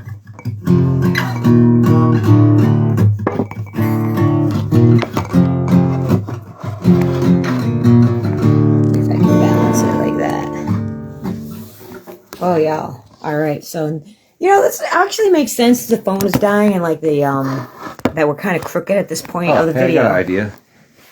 Only because at this point of the tour, we're about 4 weeks in at this point, right? Oh shit, that's a good idea. We're about 4 weeks in, and we have 2 weeks to get home. And at this point, it was everything has been really, really fun. Oh yeah, we went horseback riding at that point too. Remember, we went to Tombstone. We had a day in Tombstone in Disney. That works. We're a little high up now, but just sit on our knees. I'm high up. I'm high. That's about like that. Yeah. I'm a little bit high up. I wonder if you're still watching. Someone is live with us, but I don't know. It doesn't say who's actually with us. Are you? Who's been listening this whole time? Because props to you. You could make it on tour. That's all I'm saying. If you're the one person who's been like we've If you had. can deal with this banter, you can go on tour with us. Well, because this is the whole. I mean, it's not the whole story. Like we are skipping some details, but we're trying our hardest. Like there's a lot that happens. Like even like as we're moving on from the dates, I'm like, oh shit, that happened in Florida or that happened. Anyway, so now we're up in Oklahoma, and We could use a roadie, but you have to sit in silence and sleep in the front seat no, at night. at night. You have to sleep in the front seat. To me, being my own roadie is part of the warm up, though. You know, it's like you warm up your body to play music when you're loading in your gear. So we go to Oklahoma City and we play one of my favorite places ever, the Trolley Stop Record Shop. And I think it was our second time going back there because we were there the first tour. I love standing on that stage, man. It's up there. It's a high-rise stage. It is. Well, it's an old movie Yeah, theater. and you're looking out over all those records and posters and. And I love playing there because it's like you see people like going through records and stuff, and you're playing, but you're like you want to be like, oh, get that record, that's really good, but you can't say it because you're playing your own music. But we always have a really nice time there. We get to see Tim, and oh shit, Caswin. Was this the 3-show day? Did we go to Tulsa? Or was Tulsa the first tour? Let's see. We were in JJ's, Trolley Stop. Oh, we went to Kirby's. What? Kirby's, then Beloit. And then we went down? And then we were off the 16th, and we went to Lawrence, Kansas. Wait. It was Oklahoma. It was JJ's, the Trolley Stop, and then straight down to Kirby's. Oh. Okay, that makes sense. So I think what happened is that day we went to the Trolley Stop and we played a show. And the room sounds amazing. Just everyone needs to stop at Trolley Stop Record Shop if you're buying music or you just want to go antique shopping, or you're a musician and you want to play in one of the best sounding rooms ever. It's the place to go. And the people there are just like John and his wife are just like the coolest people. So then we went to JJ's, which JJ's is a 3-story like sliver building. Like I don't know how to say it, like condo, like JJ's is like, it's kind of cool. You walk in the front door and there's like a bar. Yeah. You know, and then you go up this little tiny staircase. It's like a really narrow, kind of like an old hotel kind of style stairway. Mm-hmm. And then there's like, it seems like a speakeasy bar upstairs. You know, it's like a littler bar with a squeezed in stage. Yeah. Like tight up in the corner. It's so cool. So we went there and then we played an open mic with Tim. It's very old timey feeling in there. Yeah, it is such a cool little bar, and they have open mics like all throughout the week. So because there's like 3 stages throughout the place, so it's pretty cool. Different hosts, and I would definitely go back to JJ's and play another open mic with Tim. You hear that, Tim? We're gonna do photo shoots and we're going to open mics, playing shows. With Tim, I want to go to the Octagon Barn. Yes. Yeah, do that round robin. Definitely. So from then we went up to Wichita, and I'm pretty sure we probably got a hotel and rested up that night. But when we go to Wichita, we play Kirby's, which Kirby's is a legendary venue, and I don't think that was the first time we were there. I think that was the second time. I think we were there the first time. Yeah. And we were playing a show with Black Cat Jay, and it's just a really, really great venue. Yeah, next time we go to Kirby's and play with Black Hat Jay, Yeah. maybe I was gonna say, man, he's doing an acoustic thing now. Maybe we could do a set with Black Hat Jay. Saw him with a Kirby's. band, and I saw him acoustics. Yeah. So what does that mean? We're getting both. We will get some acoustic Black Cat J next Yeah. time we play. Man, he is It's just as badass. if you want to see someone rip on a guitar, you gotta catch some Black Cat J. I'll watch His arm is nuts. I'll watch his arm when he's playing. Yeah. And it's like watching that moment when a disc is doing this. Yeah. It's really cool, man. The only thing I ever saw close to it was I was on a bunch of acid one time when I went to go see Eric Clapton. And the way his arm moved. But he doesn't. I'm not on acid when I'm watching Black Cat. You don't have to be on acid at a Black Cat J show to feel like you're on acid. So we went to Beloit, right? Wait, do a double check. Beloit, and then I'm guessing Gaslight. We went to Kirby's and we went to the Kettle. Then we went to Gaslight Gardens. Then the Conservatory. All right. Whoa, that's a lot. So we went to. I'm pretty sure that was the second time we were at the Kettle, but that was the time that they were on vacation. Little Dane was on vacation. The Kettle is this amazing venue in Beloit, Kansas, and Beloit, Kansas is a very small town, but there's this amazing coffee shop venue there called the Kettle, and it's run by my friend Mandy and B, and their daughter Dane is big FK fan. I would say the biggest fan. And I remember being bummed that day because she couldn't make the show because she was in Disneyland, which is also, I think she was all right. Like, if you're like 4 and you're at Disneyland, you're going to be okay. Equally as cool. But I did get to reunite with her on the summer tour that we were just at, and that was really awesome. You know, it was cool. That was man, getting to hang out at the Pet Connection and what they did to make it so comfortable there. Yeah. I'm pretty sure we stayed with Melody and Jason on this tour that we're talking about. Beloit's another place that just feels like a hug, man, when you go there. It's a home away from home. Beloit is one of my favorite places. Beloit is one of the reasons that I say there's no such thing as flyover states. There's just drive-through states. I mean, if you got to get somewhere quick, take a plane. I get that. But you can't. Beloit is just so dang cool. So we went there, and I think we stayed at the Pet Connection. That's when we met Faith and Callie, the cats. Faith and a cat. And Callie Faith with the and neck. a cat and Callie with the crazy neck.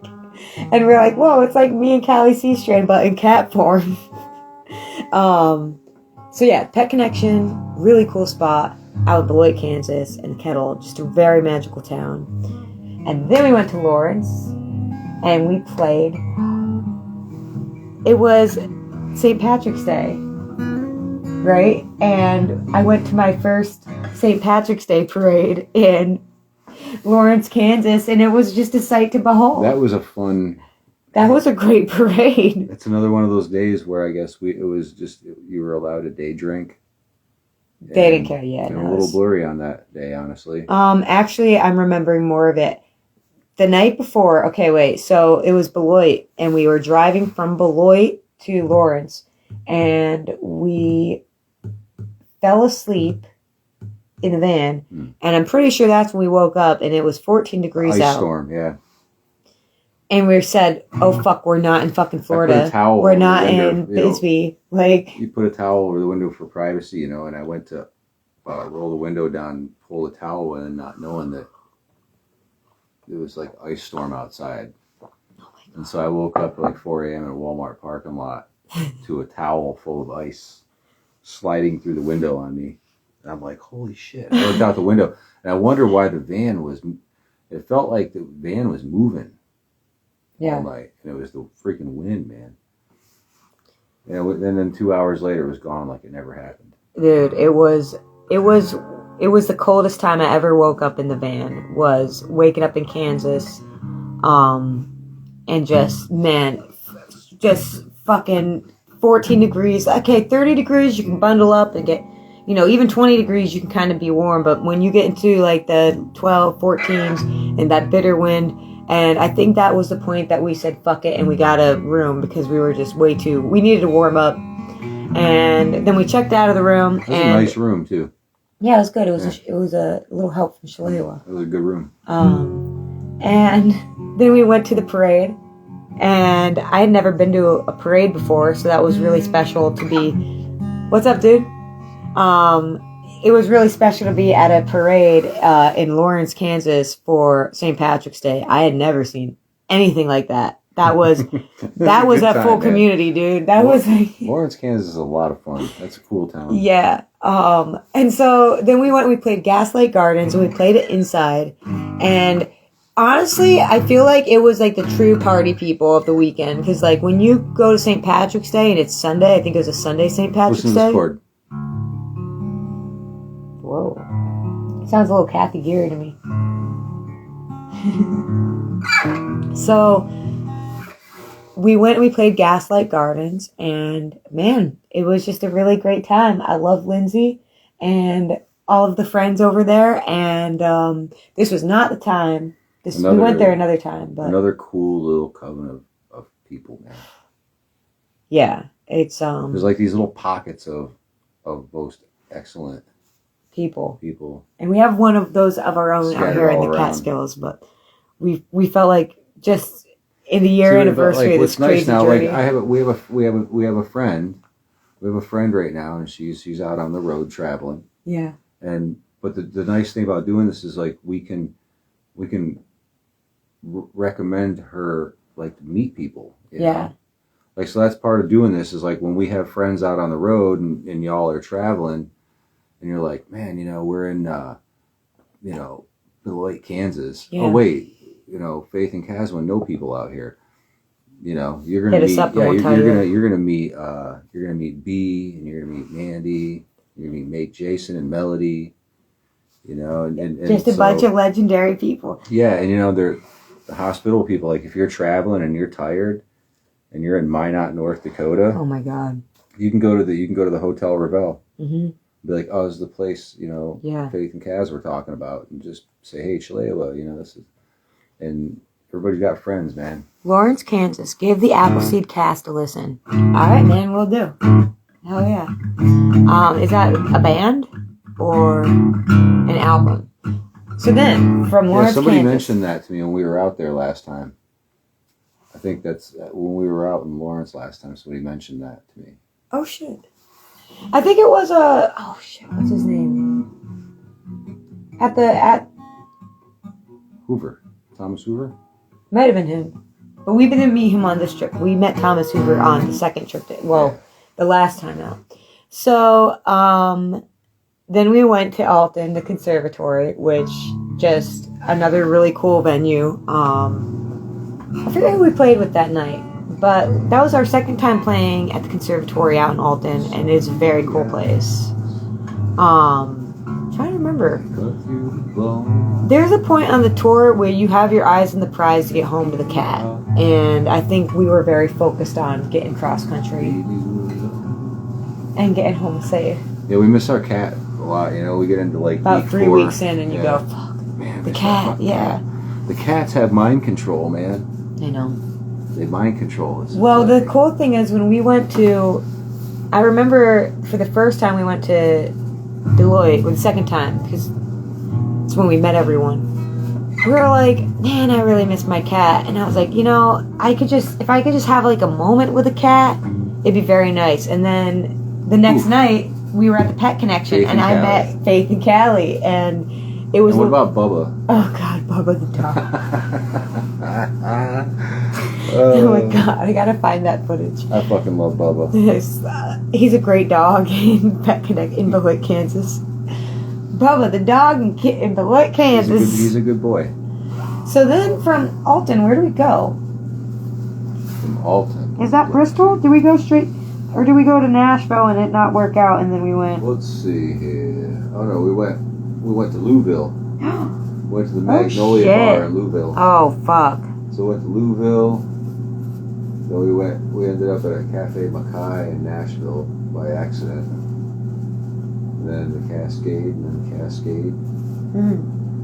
then Panther Lake with the Miss Bliss. Holy shit, dude. Hanging at Panther This is Lake. a wild, like just as we go through the list, I'm like, oh yeah, we'll make a video, it'll last an hour, we're going on 2 hours now. And I was like, oh yeah, this would be just a quick topic. Just one tour, man. This is just one tour. There's a lot we've edited out for context. That's coffee talk. Or just there's just so many moments and details in a day too.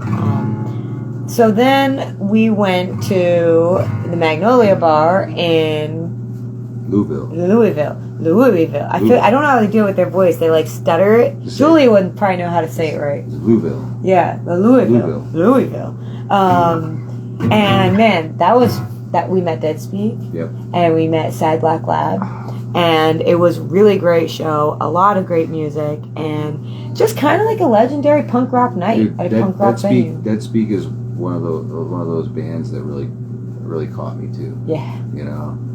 Yeah, she is. They are together badass. They're doing something. Man, yeah, definitely check out the Dead Speak, and then there's also Sad Black Lab, but both of them are individually just fucking cool. And I think that Sad Black Lab opened for us, and they're a little more folky Appalachian. They have a lot of good harmonies. They were a badass band, man. Fiddle player, out of this world. And then we played, and then the Dead Speak is very kind of like doomy pop rock. Almost. I don't want to say pop. It's like Dead Speak is right up my alley. But I still get her songs stuck in my head, so it's very reminiscent of a lot of things I loved growing up. Like it's got a little. It's like Typo Negative, Rockabilly, Susie and the Banshees. Everything that I loved, all mashed up into one duet. Yeah. Oh my God. So that was a duo, man. Yeah. It was.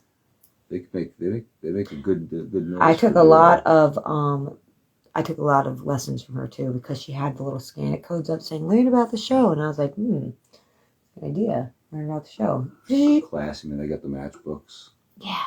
Really. Oh my God. Yeah. It's you're always learning on the road, man, and making new friends.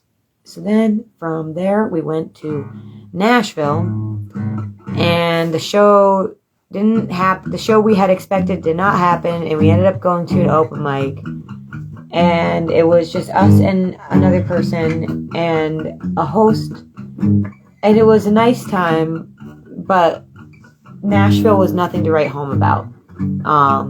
There was when we were walking around downtown Nashville, there was a really good guy playing in one of the bars out there.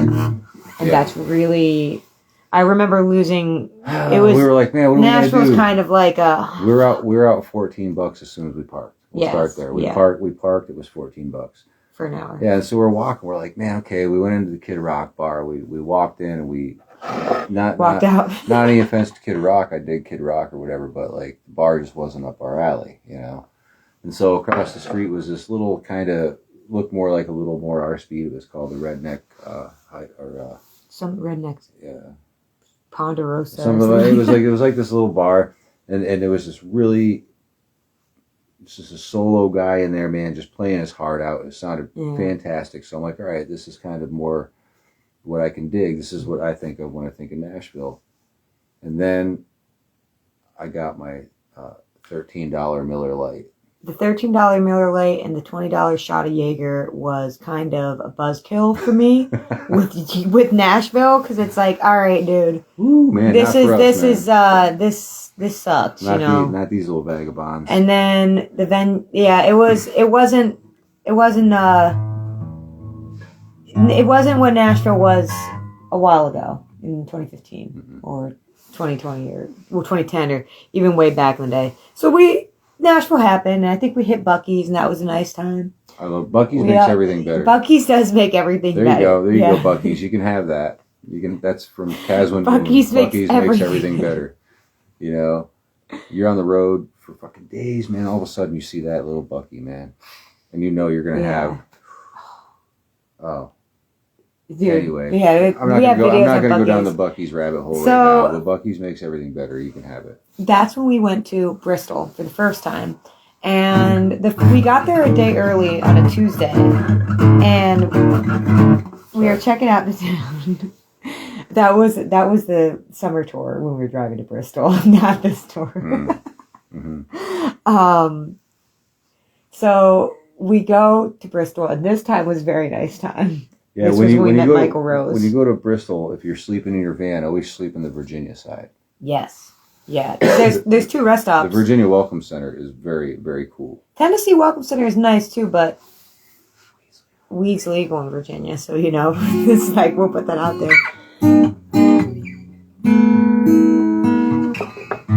So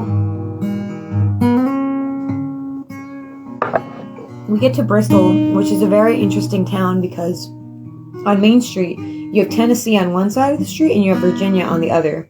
And it's just a really nice town to walk through. Like if you're someone who wants to go antiquing or learn a little music history, because like the Carter family recorded there in like 1914. They had some very, like they say Nashville is the home of country music, but really Bristol is probably the home of country music. That's my opinion. I stole it. I'm Yeah. sorry. No, I mean, yeah, no, you can have it, man, because it's like Kind of a conclusion that we realized going from one to the other. it's kind of like when people say that Asheville is the home of Vogue. Trumansburg is the real home. Trumansburg, New York is the real home of the Moog birthplace, anyway. Yeah. So it's we got there and we had a show on Wednesday, but we got there on Tuesday. And we found out that the place that we were playing, Garrett's. no, this is Bristol. Oh, Bristol. Cascade. Not the corner, because the corner was Cascade. Cascade, yeah, I'm sorry, Cascade Draft House.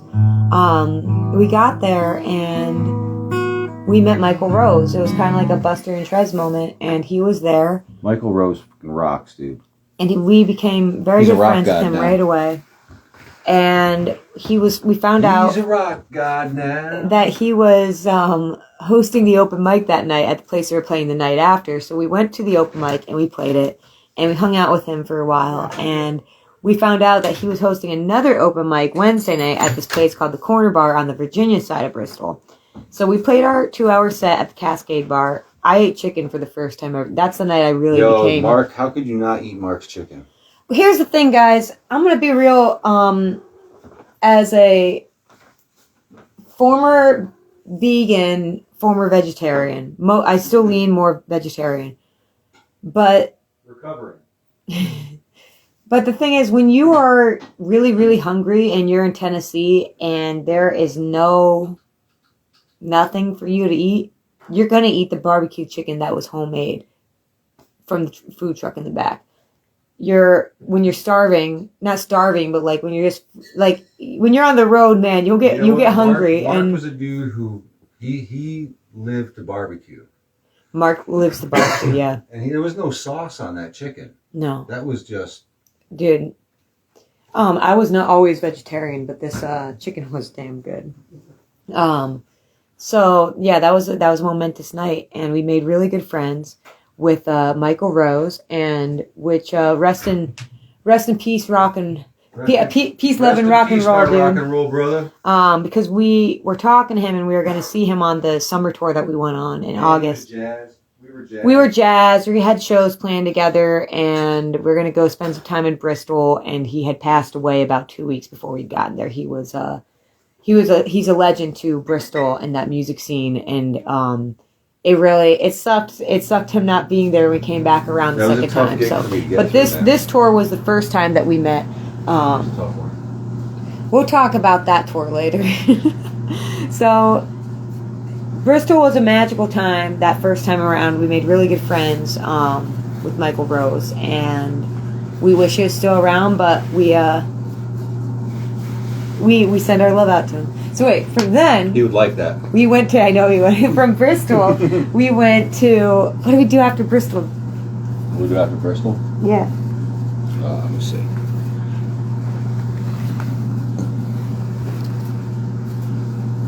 After Bristol, we were in.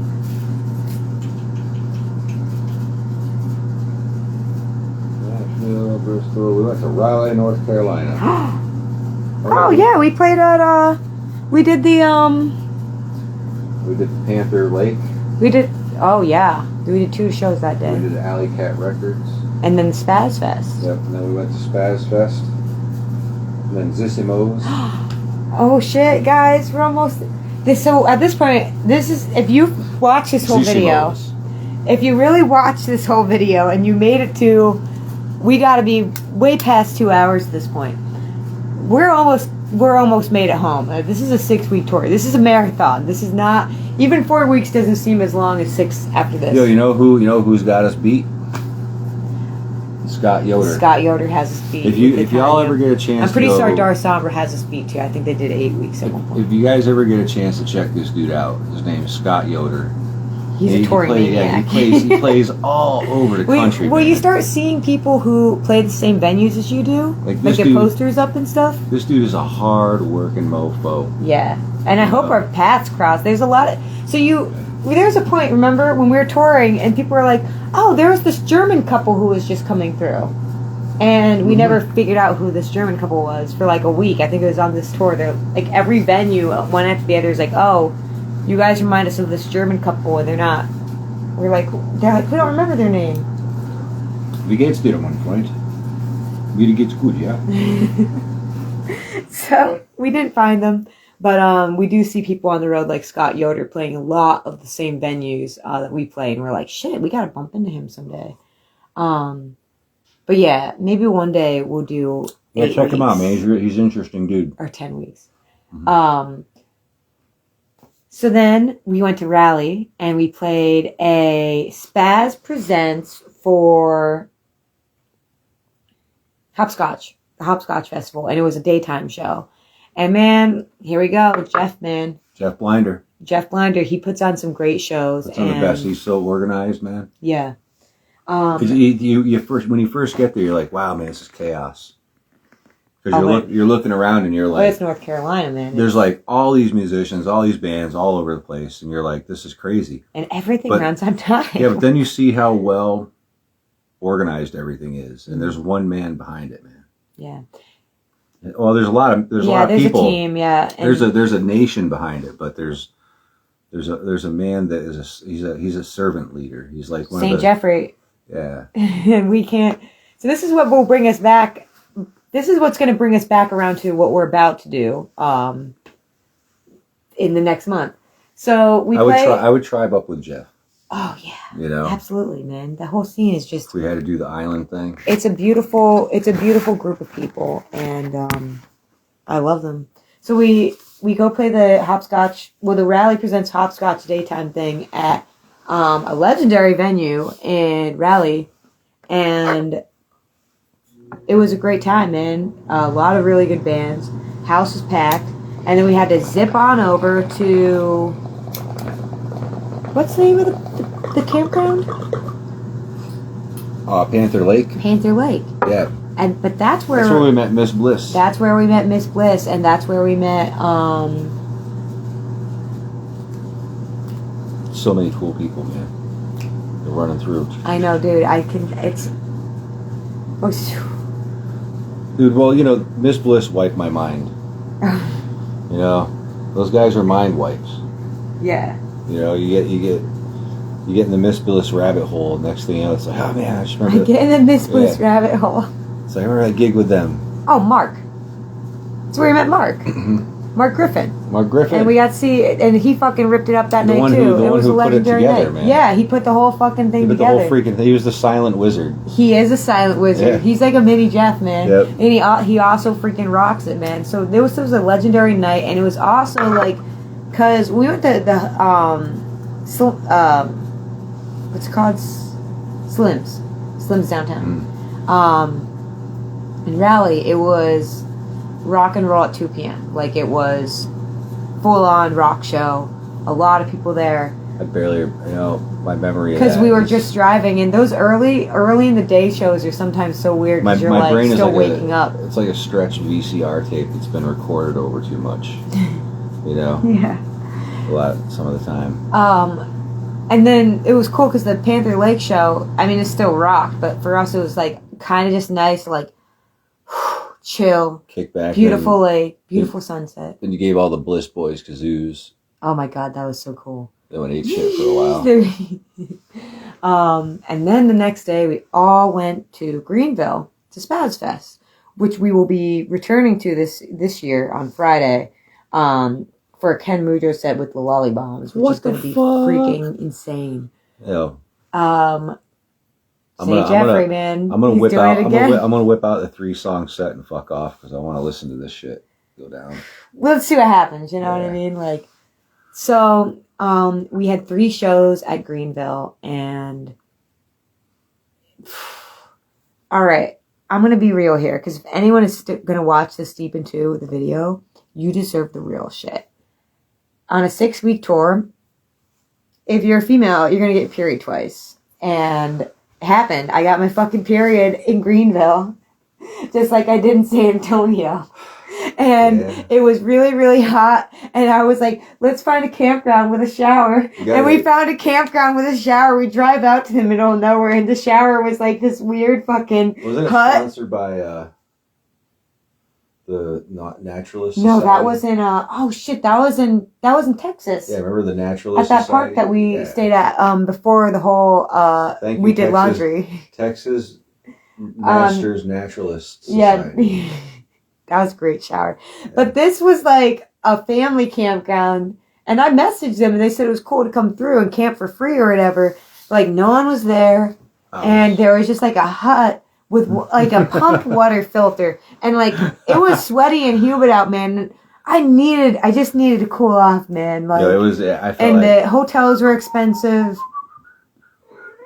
Right, Kika? I know, dude. And so we get there and oh, there's the waspy hut. there was so many wasps. So I'm in there trying to shower, and there's all these wasps. I got as cooled down and clean as I could, and I ran. And we went back to Greenville. Man, it was very nice, salt of the earth people. And People were nice, yeah. If we had had more time, it would have been a cool place to like hang out and see, maybe do some catfish. You know? Yeah, no, it would have been cool. It would have been nice, but so we went back and we played the show at what's the name of the place with the food that we played at in the daytime with Parker's band? Listeners? No, Is it on here? Alley Cat. Nash Records. or Nash's Steakhouse, Alley Cat Records, then Nash's. Yeah, Nash's. Yeah, and it was like it's kind of like a food venue, but they have a really nice stage, and that was a really great Oh, show. dude, who were those dudes that You were got to out see back? John. Those dudes that were out back jamming. That I went gaga over. Yeah, shit. Who were they? Fuck, And it man. was kind of like a half rainy day. That drummer was just like fucking. Oh shit, I got shit mixed up because we went and we played Alley Cat first on Friday, and we slept probably in the van somewhere, and then we went to Nash's the next day because then we had a few hours to kill, and then we went to That weird park. Purgatory. Yeah, we did go to the weird park, but we went to Purgatory place, which was where we had the Super Jam, where we talked about at the beginning of this Blew up very that long living room. video. Yeah. The floor was shaking. What a cool moment, man. And Seldomly do I have to step outside because the frequency is just so like. But that was like, it was like being in the inner the good low ends of a speaker, like being inside of it. that was a crazy night, man. Shit went down. And then we left and we started to head up. Hey. We drove. What are you doing, Kika? Hey, dude. What the? She's eating the freaking phone charger, It's not a dude. toy, man. She's ready to play some strings. She's like, I'm tired of this. Yeah, she's saying It's okay, Kika. We're almost done with tour. So we go to Baltimore, Zuzumo's, the final night of the tour, and that was a pretty cool night. Baltimore has a big piece of my heart, and I got to see I got to see Monique from Embody there. This whole tour, man, I got to see Sawani. We forgot about that. So that's what I'm saying is there's so many little details on this. sending you Bucky's nugs. Dude, don't get me started. Don't even. Might be here tomorrow. But the thing is, I got to see Monique and I got to see my friends from Dar Sombra, which they are also touring. So if you're listening out there, if Dar Sombra's coming to town, check them out. But yeah, it was just a cool show. And then we started driving from Baltimore home. I think we probably got some sheets. And Monique! And then we slept in a parking lot. and we started driving up back home through the Catskills. We got stuck behind a really, really slow tractor for a while. And then we got home, and I sent Jeff Blinder a picture of me and the cat. And then we did some laundry, and the very next day, we had to go to the Catskill Brewery for open mic night. And we just It's been going ever since. It just keeps, it's like when we're on tour, and then we come home, we're on local tour. Now here we are. Which brings us to the next tour. So if anyone sat through that whole thing, you could make it through a whole tour, a whole 6-week tour, because that was a long ass video. I said to Kaz, I was like, yeah, we'll just live stream for like an hour or something. The questions that Faith Kelly got earlier, you've passed the interview for Rhodey, if you're still sitting there. Yeah. So And now there's a 90-day probationary period. do you still want to do that after this video? Yeah, we still want to go on. Still want to hang out. Oh, see, like we didn't talk about like the time when you wake up in the van and you're like, oh my god, I have to pee, and I'm Peanut like, bottle. and you're like, can I use the water bottle? I'm like, don't pour out my water. And he's like, fuck your water, dude, I'm gonna pee. I'll buy you a new one in the morning. Oh my god. Yeah, well, these things happen, man. Yeah, It's it's the just dark the side. reality. Yeah. There's dark side. There's a lot of really good sides, and the good sides grow. But man, you Totally know, worth it, though. someday we'll tell you about Summer Tour 2023 when we're allowed to. And Faith Kelly discovered the nude beaches. Oh no, I discovered the nude beaches on this tour. Oh, yeah. We didn't really talk about them because there's so many moments of the day, and maybe that's why I'm booking a 3-week tour to Florida. You know, if I told them about why I love nude beaches so much, they'd go, "Oh, that's why they're going to Florida for 3 weeks." But that brings us to looking at the future. You know, going on a 6-week tour was kind of like approving, like, yeah, we can do this shit. Like all of this, and as you can see, I filled in some of the blank dates. I don't think I actually showed the back of the shirt. I will reverse the video later. There you go. There.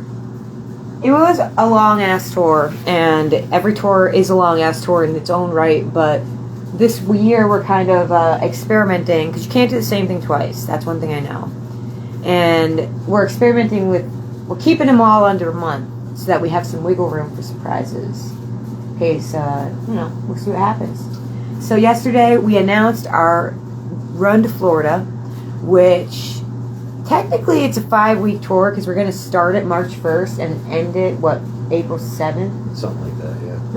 Playing a few shows with the Lollybombs in the end there. Oh, hell yeah, we're bringing them home with us, Playing a Catskills. show with Max Lee and the Lollybombs. Dude. And more to come. Fucking CRISPR? More to be announced. CRISPR, Yeah, so we're doing this, TBA. there's a lot of TBAs, so if anyone's watching and you're like, yo, they should maybe play here on this date, we did just announce it, but we're very excited to just keep doing it. And what are you doing, Kika? She is so done with this story, dude. Spazzing out. She's ready. She's like, go to Spaz Fest already. You've been talking about it for 2 fucking hours. What the hell was that? So yeah, y'all, we're gonna go on this next little tour, and It's going to be another adventure of a lifetime. it'll be another adventure. But we are going to be going back to a lot of the same places we talked about on this one: Soul Bar and Spaz Fest and See, Sea Dead Dreams. that's what's neat is, like, you play some places that maybe you don't want to play again. Yeah. And then there's other places that you can't wait to get back to, and that's kind of where we're at now. Is, I think, in this chapter of the adventure. 3 years in. Yeah, now it's kind of home bases, like Yeah. the little landing pads throughout the country. Little, Yeah. little pockets of Home. yeah, Home and friends little and pockets of community. friends. And the thing is, it's like you want to try to find ways to find new ones, So like there's a few spots on this new tour where it's like, oh man, we've never been to Pensacola. We've never been to Wendell, South Carolina. Never been to New Jersey. I've never been to New Jersey. So there's going to be some discovery on this one too, but there's also a lot What's of cool is familiarity. my first time in New Jersey, I'll get to hang out with Tony Del Piano probably. Dude, You know, come on on. his Man. turf. We're going to New Jersey Yeah. with Tony. On his homegrown. I need to see if Tony wants to record on the new FKR. Yo, if Tony wants to sit in with me at our gig, Oh. bring his drum. I'm telling him to bring the drum. Yeah. So anyways, y'all, that is I'm going to say half of the story of the winter tour 2023 that we embarked on exactly a year ago. In 2 days. We were going to do this video earlier, but we told you about that in the beginning. But yeah, so that's the story of this tour. It was a tour of freedom and proving to ourselves that we can fucking do it. And I know. She said, I fucking hated that you were gone for 6 weeks. wants- Don't ever leave me again that long. She wants to knock my guitar over. She's so bad. Put her hand me that. Look at it. Look at it. She's like really trying hard to not knock the guitar over. I don't know if you guys can see that, but let me see. Yeah. Come on. Really, dude? I'm gonna knock it over. Come on. Serious? Freak cat. Haha. Anyways, y'all, so that's it. I think we're going to end this very long live stream, and I'm going to try to post it up on YouTube and reverse it, but we love y'all, and I see the Lollybombs are watching. We can't wait to see you guys on this next tour. We got a lot of dates with them. Catskill Homies, if you're watching this, we're bringing them up north with us, so please come out and check it out, man. It's going to be a legendary week. Yeah, this tour we're doing like a week on each end of local stuff too. So it's just not going to stop. It's gonna be a good time. It's going to be a crazy... We're Well, just going to keep being crazy, guys. It's the end of March and the beginning of April Yeah, that I'm excited to see. yeah. Max Lee's birthday. Dude, the big 3-0. Don't forget June 8th. Don't forget June 8th, y'all. All right. We love y'all, and we will catch you on the next one. Kika, seriously? Really? She's done with this, guys. She's so done. All right. We love y'all.